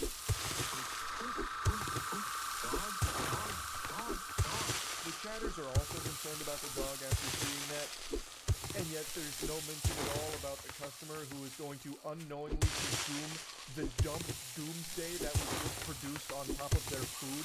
But luckily this streamer does have an answer to go ahead and calm everyone's fears about the food being ruined. I mean, it's just piss and shit. That doesn't ruin food, which she helps us understand. So Abigail went out like 3 times today, and she had to move. She's once at the bed, once before that, and then the nighttime, like chewing bags. It was not on anything else I checked. I removed it. All is well. Hey pal, you just blow into stupid town? You can't really wipe piss away unless you have sponge hands, which I don't do. And also dog shit and worms on top of the grocery bags that the food is in. Like there's no telling what made it through, especially since it sat there for a little bit before you came in there and apparently scraped it off. That's not exactly the optimal sanitization protocol. I'm just gonna go ahead and hit you with the cold water. You didn't get all of it. I promise you that much. But she clearly doesn't view it as a big deal, probably because she's smoking dog piss every day and then going live on YouTube here, which is just a danger to everyone around her. My heart breaks for anyone that gets a delivery done by this lady. That shit is probably rancid. Like, I bet everyone who, like, you could probably, as an epidemiologist, track foodborne illness outbreaks relative to how many deliveries she's made in the area. And you'd find a goddammit. correlation, would be my guess. Now, she has been arrested before in the past. I did a bit of a dive on her history. She is a very interesting specimen, to say the very least. But as of right now, I don't believe she's facing any legal repercussions from the delivering contaminated food to a customer or the hitting of a pedestrian. I don't see any updates on that, but those are still relatively new. So, I guess we'll see, but man, what an absolute trash bag of a person. This is some awful garbage here. So yeah, I had to talk about this a little bit. I was stunned when I saw these clips. That's it. So yeah. Everyone knows that public nuisance streamers that go around harassing strangers, causing a commotion, and just making everyone's lives around them more miserable. So, like, that's not a habit. Everyone knows that. They're just this miasma of cringe that cause everyone a massive headache. But, as I and many others have pointed out for years now, they do inspire an entire generation of young viewers to be losers like them. Because they do find an audience, they do find success, they make money from it. So it becomes a career path and something that young kids want to do to try and emulate that behavior and be like them. It's fucking tragic, and now we're starting to see the results of all of this.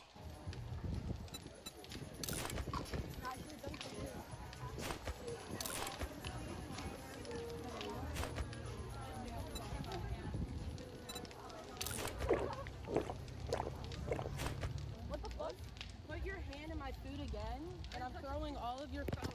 You're not touching our phone. Don't put your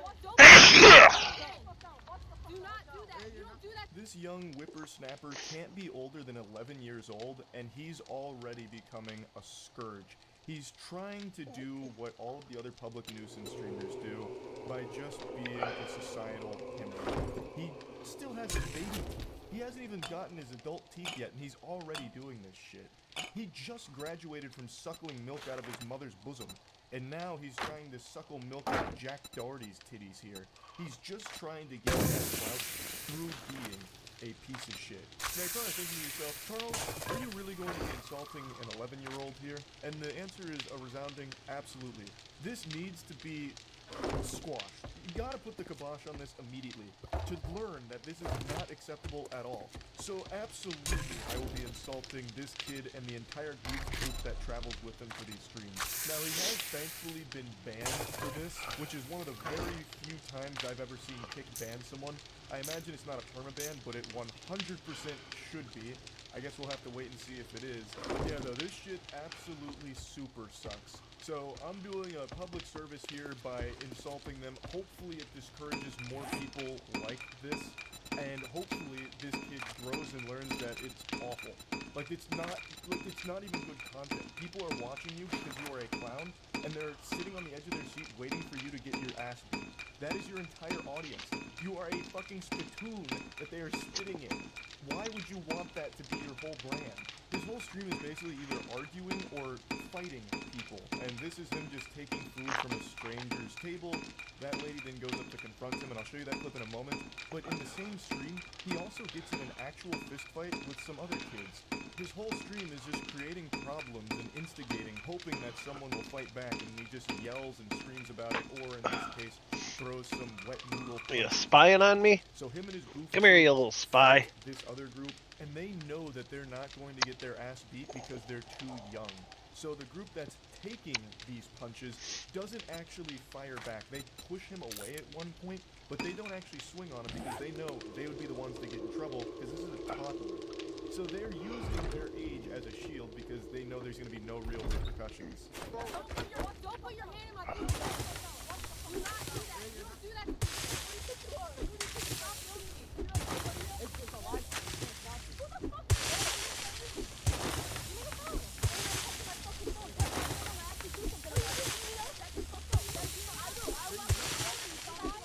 Is making threats to this woman, and then he also has his friend, like, behind her just in case. It seems like he was contemplating sucker punching her, and that's what it seemed like the synapses in his brain were about to fire and tell him to do there. This is his whole stream with him and his friends just wandering around, making problems with complete strangers for no reason. And I'm also using the term friends very loosely here because I have a hunch that they're not actually his friends. They probably can't stand to be around this annoying shit fame. They're just here because he has some viewers and they're trying to elevate themselves. That's typically how these stories go. I think it's also worth mentioning that he has clearly been heavily inspired by Jack Doherty. Jack Doherty is another public nuisance streamer who does this exact same style of content where he just travels around, makes problems, causes a ruckus, and he has a bodyguard with him so that when anyone tries to confront Jack, the bodyguard steps in and either attacks that person or scares them away and sizes them up, gets them out of there to protect Jack Doherty from the consequences of his actions while Jack peeks around the bodyguard still lobbing insults at him like a real tough guy. Also, Jack Doherty is probably about the same size as this 11-year-old. So, the reason I say that he's clearly inspired by him is because this kid also travels around with a bodyguard. That's who that weeb with the TikTok broccoli hair was that's positioned behind the woman here. That's supposed to be this kid's muscle. Or backup, perhaps. Maybe sidekick. I believe it's supposed to be his bodyguard, though, like Jack Doherty has. But the clear difference between Jack Doherty's bodyguard and this kid's is Jack's is a full-grown adult man who is like a professional bodyguard. This kid's is another child who's still afraid of the dentist and probably still wearing Pampers and the head of the anime club. But he is still trying very hard to be like Jack Doherty. And the question needs to be asked, where are their parents? Where in the fucking world are these kids' parental figures? Do you? Alright, hold up. Do you? Don't do that again. Hold up. Yeah, shut the fuck up. Let's go. I couldn't imagine anything more painful as a parent than seeing your son like this, or any of the kids in this group here. It'd be less shameful if they were just addicted to heroin. Now, I know a lot of people default to blaming the parents here because that's a really easy thing to point the finger at, especially with so many parents just sitting their kids in front of an iPad and letting them doom scroll the internet and letting the internet raise their kids. But in a case like this, I don't necessarily know if that's 100% how this happened. I think even if you're someone who's very active in their kids' lives, they can just stumble across something like a kick streamer like Jack Doherty and see him flexing his wealth and be, you know, blown away by that, getting stars in their eyes and be like, I want to be like that. And no matter what the parent does, they can't really snap them out of it. That's just something the kid's going to have to learn through failure and learning that they're going to end up alone and a loser by trying to be like Jack Doherty. But I think there is a clear problem here that the parents aren't here. Like, they're just letting their 11-year-olds wander around IRL streaming. Under no circumstances should a child of this age be fucking IRL streaming on Kick. Kick is a platform that actually has child predators on it. There was a whole expose video about a big streamer who is legitimately a fucking predator. And their kids are now streaming IRL on that platform right now. And even on any platform, I don't think any kids should be doing any kind of streams like this. So I really am curious why the parents aren't more present in their life to allow them to stream for hours like this. That's just downright irresponsible, 100%. But I don't necessarily blame them for the kid trying to be a Jack Doherty clone, a bootleg Jack Doherty. That's something that even if the parents were monitoring their internet usage, he may have just stumbled across through TikTok or Twitter or something and then just got hooked on it. And that's a hard thing to stop as a parent. I do understand that part, but they definitely need to know that this is not acceptable behavior or normal behavior for kids to be doing. Fucking streaming, being an asshole. Come on. The parents definitely got to step up here and do something, I would say. Unfortunately, I don't think this is going to be the last time we see a kid start to do streams like this. I really do think that streamers like Jack Doherty, who I keep name dropping, but it's just so clear his influence on this kid's life, really do create further degenerates. They just create a cycle of degeneracy by making more people like this. And it sucks. That shit is terrible. So hopefully I'm wrong and we won't see more cases like this, but man, it's still awful. Even with just one case, that one kid was inspired enough to start trying to do the same thing. It's sad to see. And yeah, I just wanted to talk about that a little bit. That's about it. So yeah. Let me go ahead and ease your worry. Don't panic. I haven't fallen off the wagon. I'm not back to the addiction of clowning on Twitter / Elon Musk and a lot of the unbelievable cringe that he indulges in. That's not the purpose of the video today. I know I've made a lot of videos about that platform, X, formerly known as Twitter, which no one calls it X for good reason. It's an absolutely atrocious name. I'm already getting off on a tangent here because they're making fun.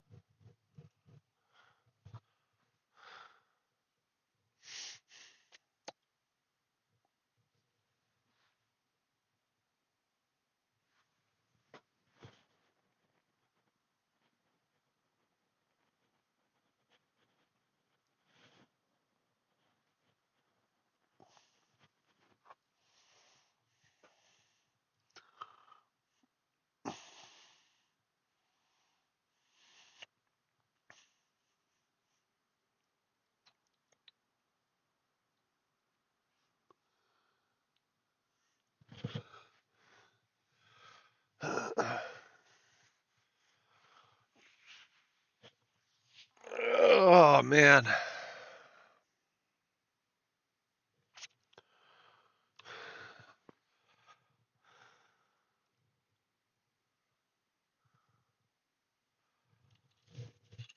I gotta check my email.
All right, come on, map.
as well listen to something in the background. Fun of Twitter is more addictive than heroin and Magic the Gathering card collecting. Like, there's just something about it. It just feels so good to insult, to spit on it.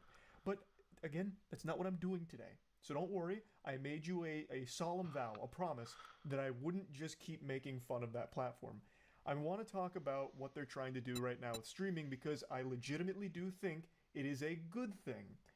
But we are still going to sprinkle on some seasoning here of some insults because the very first test stream for Elon Musk on Twitter did not go overly well. For those that don't know what I'm talking about, Elon Musk has been making a big hoopla about making Twitter a strong streaming platform. He really wants it to be this all-encompassing hub for content, to keep you hooked like cigarettes. So it'll have a little bit of everything, and that includes gaming streams. So in order to test it, he went live last night to do some Diablo 4 runs. And boy howdy, it didn't go swimmingly, I'd say. I got to watch most of it unfold live on stream last night with Matt and Danny, and it was a confusing mess of a stream, but I do think the idea of bringing streaming to Twitter is a solid idea. I have long been an outspoken advocate for competition. In the streaming space, it's been mainly dominated by Twitch for a long time. Of course, they've been floundering a little bit here. Unfortunately, SpongeBob has been whipping up some nasty patties of some ideas at the Twitch headquarters, so they haven't been really crushing it at the top, which has led to the rise of other competitors that are legitimately popping off. Like, they're not nearly to Twitch's level, but they are competitive in the market. So things like Kick, Rumble, YouTube, Facebook, not so much. Facebook is a place where streaming goes to die. That's just kind of like a sad, pathetic joke of a streaming platform, but it does exist and it does pull some numbers. Point is, streaming has become far more competitive over the last couple of years, and now Twitter is looking to have a strong streaming competitor as well. And overall, I just think it's a good thing because as more competition arises, it forces all of the other platforms to improve. So mainly YouTube and Twitch, which are the two biggest. If there's more competition out there, there's more reason for them to improve their service. So overall, competition is always the best thing for consumers. So even though the first stream was rocky and Elon Musk is the furthest thing from a streamer, it at least is a proof of concept that shows that they do want to actually make streaming prevalent on the site, which again, I think is helpful to the entire streaming ecosystem because then the top dogs can't just endlessly coast and, you know, stagnate and refuse to improve their platform. They'll need to, hopefully, assuming Twitter becomes a legitimate competitor with streaming.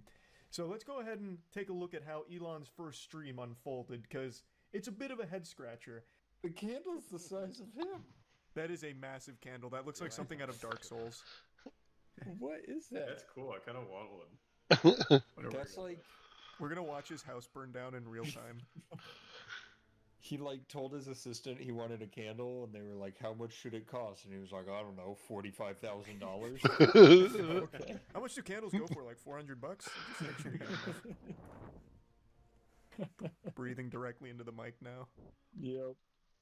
5-foot candle. Let's see. He's actively trying to suck all the oxygen out of the room. God damn, these are big. This looks like a satanic ritual room. It really does. There's nothing on the walls. It's just empty with a giant candle. He's really breathing into that mic. He fixed the flicker, though, it seems. Yeah. Yeah.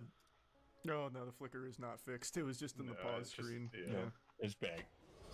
Where is chat on Twitter streaming? I'm watching on my phone. If you just go vertical, you can see it at the bottom, but it's off. Chat is off. Oh, it's off. Oh, he turned chat off? Yeah, he's a coward. Oh, yeah, he wouldn't want to get bullied. That's like his worst nightmare. Why is he streaming this right now? I don't know. Why is he doing this? How tall is a standard desk? On a table? It definitely is not. It's 100% not on a table. You No, can it's see not it right on now. the table. Yeah. Yeah, it goes all the way to the ground. And then the question is there a mirror behind him, or is there a second massive He's candle? got rooms of candles. God, when there's not a flashbang on his face, this actually looks like Dark and Darker. It looks so demonic. It's dungeon-esque.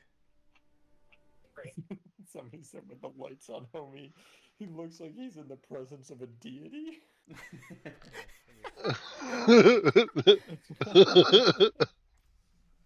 Just watch a YouTube tutorial, Elon. Like, goddamn. Please do anything. The first thing everybody yells is turn off VSync. Try that. Or Well, turn it on. I think it's just his OBS settings. He just said OBS, I'm pretty sure. I think it's just the settings. I just wonder why it's not happening in menu. That's okay, I guess. Oh, good question. That shit is so bad. See, like, it's not even on his inventory. It's just the game. Good point. It's weird. Elon, give me in there. You know what he probably did? He probably set his bit rate to like 40,000 or some shit. Oh, so I now, can't handle. Yeah, so now it's kind of cooking it. So I like just look at the replies to the live post and just occasionally just Sir. What was that statement? What the That fuck? was not a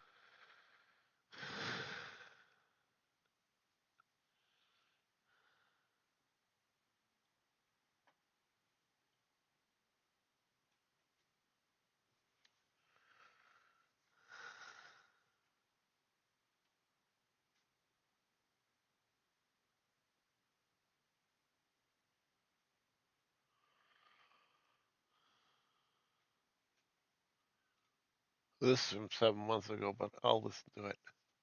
Limited amounts that we.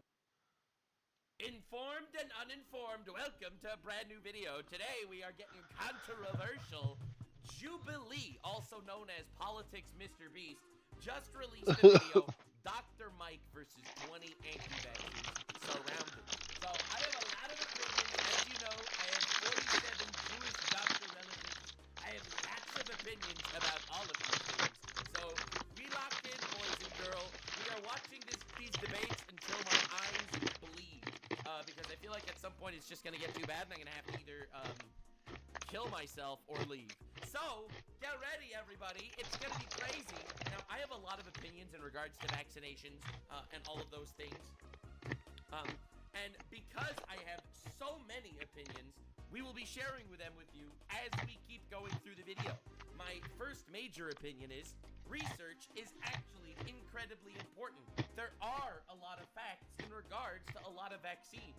There are so many nuances to this discussion, especially when it comes to the COVID schnitzels. Alright, the COVID schnitzels vaccine is a totally different beast than vaccines like the hepatitis vaccine or the other polio vaccines that were literally done and proven dozens of years ago. So, I hope you're ready, everybody, to watch Jubilee find a way to take a nuanced conversation and make it as not nuanced as possible. I'm sure Dr. Mike is a vaccine absolutist, and I'm sure these anti-vaxxers are going to be like the worst version of anti-vaxxers on the planet. Look at us, guys. We rub mud on our faces instead of getting vaccinated. So if that's how this debate turns out, I will be incredibly disappointed. All I know is Dr. Mike is getting blasted all over the internet, and I am so here for it. I love chaos, and I feel like that's what we're getting today. All right, locked in. Let's see. He's not necessarily anti-vaccine, but he wants fake vaccine. Yeah, so I'm pointing out that I think RFK Jr. is a threat to public health. Oh, You're saying. Oh, shit. Oh, God. Oh, Lord. Oh, my God. RFK Jr. is a threat to public health. Oh, that's where we're starting, man. Dude. Alright, so my opinion on RFK Jr. is I actually so far like him. I do think that he definitely had bad takes in the past, for sure. I absolutely think he had bad takes in the past. But that said, something really important to note. He is the only guy up against fighting against like the mega big pharma people. He is the only one that is actually going up against the big pharma people saying that, hey, we need to actually limit the red food dye. We need to limit the chlorine and the fucking fluoride in the waters. That is a totally different situation. Oh my God. He's being hypocritical. Yeah, he's being hypocritical. Absolutely. And do you know who the #1 hypocrites are? Healthcare providers. The reality is, we don't get vaccinated to Jesus. No! This is what I told you. This is literally what I told you, man. Oh my God. Dude, that's the problem with Jubilee. They're literally freaking Politics Mr. Beast. They get the lowest common denominator from every side of every situation. Bro, this is a debate about vaccines. How do they find these people? We will face God on Judgment Day. I'm Dr. Mikhail Varshavsky, better known as Dr. Mike across social media. Oh, this is gonna be good. I don't know, man. Big error. Fuckle up, boys. This is gonna be a bumpy ride. Board-certified family medicine physician. Yeah, and now he's getting blasted by anti-vaxxers across the internet, and anti-vaxxers are getting blasted across the internet. I love how Jubilee made believe that these shows are like to bring people together, but because they got absolutists on both sides, this will never end. Because they got a vaccination absolutist, like Dr. Mike saying, never question anything, always get vaccinated, and vaccination jutsu. Butt stabbing jutsu, it's unbelievable. Because they have an absolutist on one side, and they'll probably have absolutists on the other side, get vaccinated with Jesus people. Like, oh my god, this does not help the debate move forward at all. And you know what? I am so here for it. He's wearing scrubs, so I believe him. Hell yeah, baby. Lock it. I fucking love the chaos. All these people. Who makes content online improving health literacy. And today, I'm surrounded by 20 doctors. Alright. My first claim is that anti-vaccine lies cost lives. I actually agree with this claim. I am not a vaccination absolutist kind of guy, but I think that it's a fake because I think that even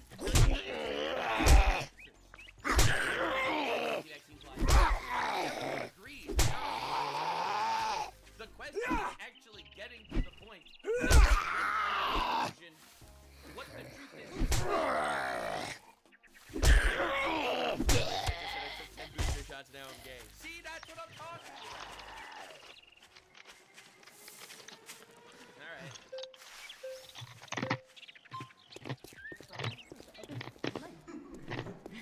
Hello. Hello. How are you? Doing fantastic. Excited to talk about health. I just had a baby, 7 months old. And, you know, my baby, I was like, no, I'm not getting any vaccines. The doctors came in, they made me... Again, I told you, it's always absolutists. Why did God make retards hot? Chat! Keep your intrusive thoughts to yourselves, goddammit. I feel like a very bad mother for not doing that. Bro, dude, they always get absolutists on both sides. They'll never get to any middle ground if they have someone absolutist. I feel like a very bad mother for not doing that. Bro, dude, they always get absolutists on Not both that hot. sides. They'll never get to any middle ground if they have someone that says all vaccines good, take all vaccines, and someone says all vaccines bad, never take any vaccines. Like, that is such an unfaithful conversation. Right? I was very pressured. And then, a family friend who had a baby at the same time gave vaccines to the baby. And the baby had seizures and has had seizures. All the anecdotal evidence. Is this entire debate just going to be a random person walks up to Dr. Mike and say, hey, Dr. Mike, I know a guy who knows a guy who got a vaccine and got seizures. That's why seizures are satanic. And then Dr. Mike is going to be, well, you know, actually, it's statistically unlikely, but obviously nothing is 100% safe. Then both of them are going to be like, agree to disagree, you're both retards. Fucking hell, man. Where did they find these people for this debate? Oh, no. And I've also had a friend who I went on a mission trip with, and this pastor was totally healthy, two young girls, and this pastor was nowhere, and he took the vaccine. Oh, Lord, oh, God,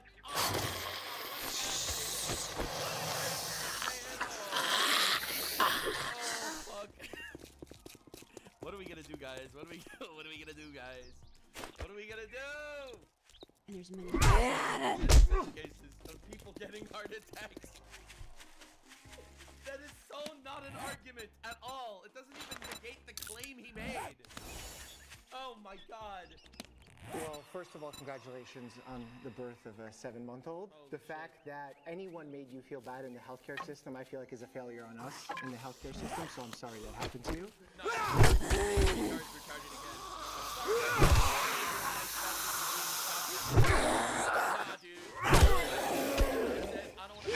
My baby because I know a guy who got a vaccine and that guy died of a heart attack. Nah, dude.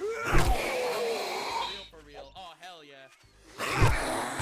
In healthcare, it's very difficult to predict the future because there's so many unknowns and there's so many variables in healthcare. There are things that are a lot that are outside of our control, and we try to do the best with the limited amounts that we can control. So when we see two things happen simultaneously in healthcare, sometimes we think they have caused one another. But unless we see a pattern of that happening over and over again on a large scale, it's more likely that this is just a coincidence of things happening at the same time. I love how he's literally just explaining to this lady that coincidences are a thing that exists. What are we gonna do? What are we gonna do? Oh my god, that's the level of debate we're having. For example,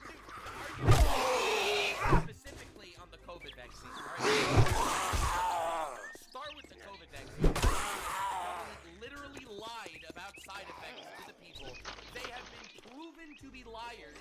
They censored freedom of speech. They locked people in their houses. That is what you need to start with. You gotta start with mistrust in government and research into each vaccine individually. Don't just be like, I know a guy that died of a heart attack who was vaccinated. Case closed. I have a friend of mine who's a physician who vaccinates children very regularly. And they were about to give it before giving the vaccine, the child had a seizure. They went on and had more seizures throughout their life and ended up actually dying at a very young age because of a seizure disorder. The vaccine was never given. Had that happened 2 minutes later, what do you think would have been in the mother's mind and in the father's mind in that situation? Other than, I definitely think that vaccine caused that problem. Again, this is the kind of thing that's ridiculous. Her argument was, someone I know got a vaccine and got seizures, and his argument was, well, I know someone who didn't get a vaccine. But it could just easily happen before, which it did, and the vaccine wasn't responsible. So it's very difficult when two things happen at the same time to be able to make an exact reason as to if that's what happened to Paul. So what we do is we admit that there's safety issues with vaccines. They're not 100% safe. Nothing in life is 100% safe. Driving or walking here today is not 100% safe. I could have a heart attack right now. No, but I don't think anyone's complaining about this. I'm sure some people are.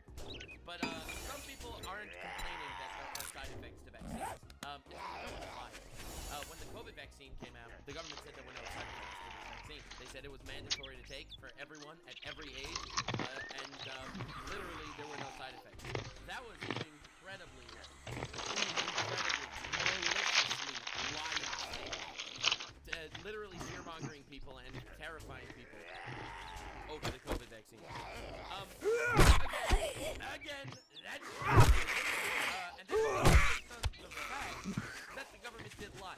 Again, I'm not saying that taking the vaccine versus not taking the vaccine is safer, isn't safer.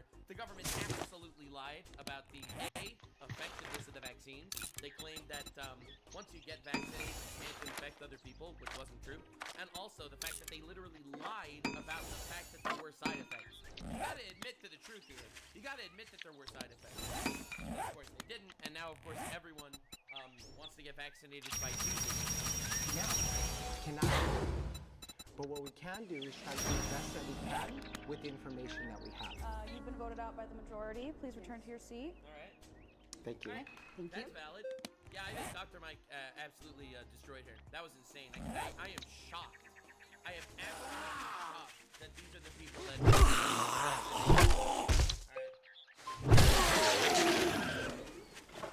right. Hi, Dr. Mike. Hello. He's got that wrist flowing. I'm actually a fan of your channel. I've been watching for a while. Thank you. I am a pediatric hematology oncology nurse. Oh, hell yeah, dude. Someone that actually is in the science field, not someone that rubs earth on themselves. Oh my god. I think a lot of mistrust in my eyes were open during the whole COVID pandemic. True. Institutions that were there. I used to be in the military, so when I was in the military, I signed my bodily autonomy away. If they told me to do something, I did it. And thank you for that. Yeah, thanks. No, I say that in all seriousness because I think a lot of times that kind of becomes habit just to say thank you, but I really do mean that. Thank you. I appreciate that. Dr. Mike seems like a really nice guy. I don't know. I'm memeing on this guy, all right? I'm memeing around here. Seems like a nice dude. So, seeing, how Dr. Fauci, who was just pardoned, and that's a whole other... That's fucking weird. Why would Biden... Okay, thank you. Fauci, huh? Discussion. No, I have not hit affiliate status yet. They couldn't save Dr. Fauci if he didn't get a pardon. I haven't got enough Seeing how, we were sold a bill enough people active in chat. while these pharmaceuticals make millions and millions of profits on. And I think... Oh, fact check. Ooh, fact check. The U.S. government, all right. This is just an early morning stream. I'll probably stop in a little bit so I could take a shower and eat and do a couple things I need to do today, and then I'll be streaming again later. That caused the goalpost. Oh, the vaccine, this mRNA vaccine, it's going to prevent the transmission of COVID. It's going to prevent you from getting it. And others, if you don't get this vaccine, you hate your grandmother. You're going to kill all these people. And you got to do your duty and get it. Well, you know what? My grandmother got it, and she died. I saw her take her last breath. And it's a very profound thing to see someone that you love take their last breath and go on to whatever happens after. Again, it's anecdotal evidence, but the fact is the government did lie with the COVID vaccine. They were at this point, they were proven liars, and they made billions off the COVID vaccine, the different pharmaceutical companies. And the pharmaceutical companies literally paid crazy amounts of money to Congress. Right? We know this as a fact. They literally confirmed. All those people in Congress, literally made crazy amounts of money. Bernie Sanders, right? He's anti-millionaires, but he made over $1 million. Sure, what's your advice?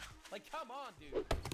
So, when those seats, and it turns out that 6 feet of social distancing was not based on anything, how can you not expect people to institutions that are deemed to look after the well-being of people and they don't? It's a good question. She's kind of cooking. Well, just like with black people who don't trust the government because based on the Tuskegee experiment in 1932.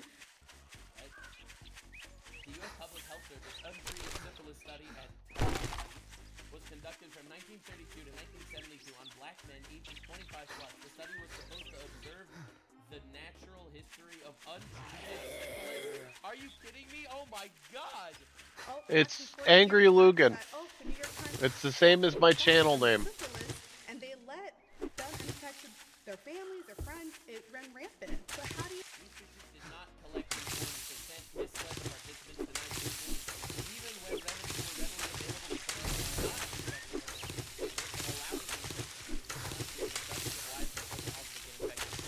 Yeah, the government's always been fucked up too. It's true. Yep. She's right. She's spitting. She's literally right. The JFK files were released, and the only one definitive thing is that the government is fucked up. There's no evidence to anything other than the government is wildly fucked up. Oh my God, that's wild. Bruh. Holy shit. Where did that come from? I think the point is that you shouldn't just blindly trust anything that the government says. I think that's the point she's trying to make. And Good morning. Didn't we agree your first job was going to be free? Damn, this is all I can spare. Oh, I got just a job. Can't say I'm not surprised. Good luck, kid. Listen to hypocrisy. It's everywhere. Oh my God, it's crazy. You expect they've been burned by the government? All right, well, I'll trust you now. Ultimately, it's people's choice. Just like if someone wants to refuse a treatment, they get at least give them an AMA form against medical advice. I think it's all up to people's choice and their autonomy. Dude, why are they raising their flags? Let Dr. Mike respond. Come on, guys. There was a few topics that you touched that I think are really worth discussing. First, She really monologued there. Oh my God. bodily autonomy. Yeah, that is not the first topic to discuss at all. The first topic to discuss is the fact that the government lied to you, so why should you? I firmly believe that most vaccines are probably good. They've definitely been. There's so much evidence to the positives of so many actual vaccines that happen. The polio vaccine, we went to polio. Can't believe I got a rabbit with a club. Starting off by saying, how do you trust the government? That's where you start. Believe that, and that is the sole principle by which we practice medicine. Vaccines fall in a unique category because your decision on vaccinating. I will accept it when I get there. I'm only going to be playing for a little. I'm going to be streaming for a little while longer, and I will check it out then. Your choice to do that puts your life at risk, but it also puts others at risk. So we deem that as dangerous for the general public. This is. I think it makes sense. You're completely right. But the issue is when it comes to vaccines that aren't actually tested properly, vaccines that don't have years of research that went into it. That's where the real question shows up. Not the polio vaccine. Why vaccines, it becomes a little more complicated when we talk about bodily autonomy. When it comes to our government, our mandates, pharmaceutical companies, there's absolutely reason for this struggle. I love that everyone in this room is a skeptic, and I encourage skepticism. I don't think anyone should just go into a doctor's office and say yes, yes, yes, yes. I mean, I'm pretty sure Dr. Mike literally peddled the vaccine lies that ended up being lies, and according to people in my chat, he still didn't correct the record on that or take the video down. But anywho, again, not getting involved in personal attacks here or anything. Not getting involved in any of that. I also agree that it's important to do research. But doing research doesn't mean, doesn't mean listening to podcasts and being like, oh, fuck yeah, dude. I have to shove mud up my ass. That's the real cure to vaccines. In fact, I love when my patients question me. I empower them to ask questions. Doctors sometimes get this attitude where they're like, oh, you Googled before coming here? Google search doesn't... That's such a bitch idea.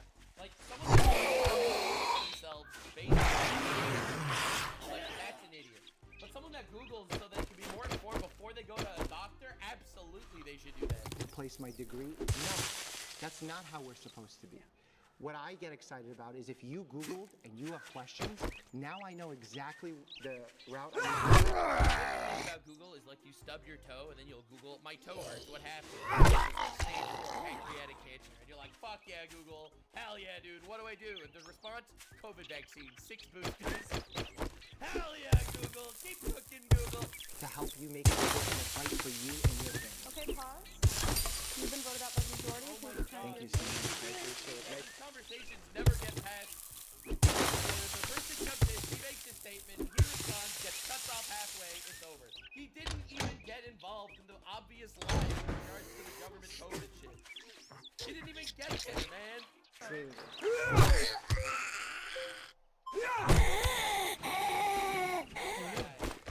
Pleasure to meet you. Yes, Roots God. Good to meet you as well. Jackson. Call himself Roots God? Oh no. Get voted out to going on having an actual conversation? Yeah, because the format's bullshit. And because the common denominator here are people like Roots God. How you doing? Pleasure to meet you. Yes, Roots God. Good to meet you. Oh, not Roots God! Stop! Oh man, they replaced a nurse oncologist with Roots God. The jacket. Thank you so much. So I really want to talk to you about this claim based on all of the disease, the chronic conditions that are in this country. Oh my God, literally the whataboutism argument.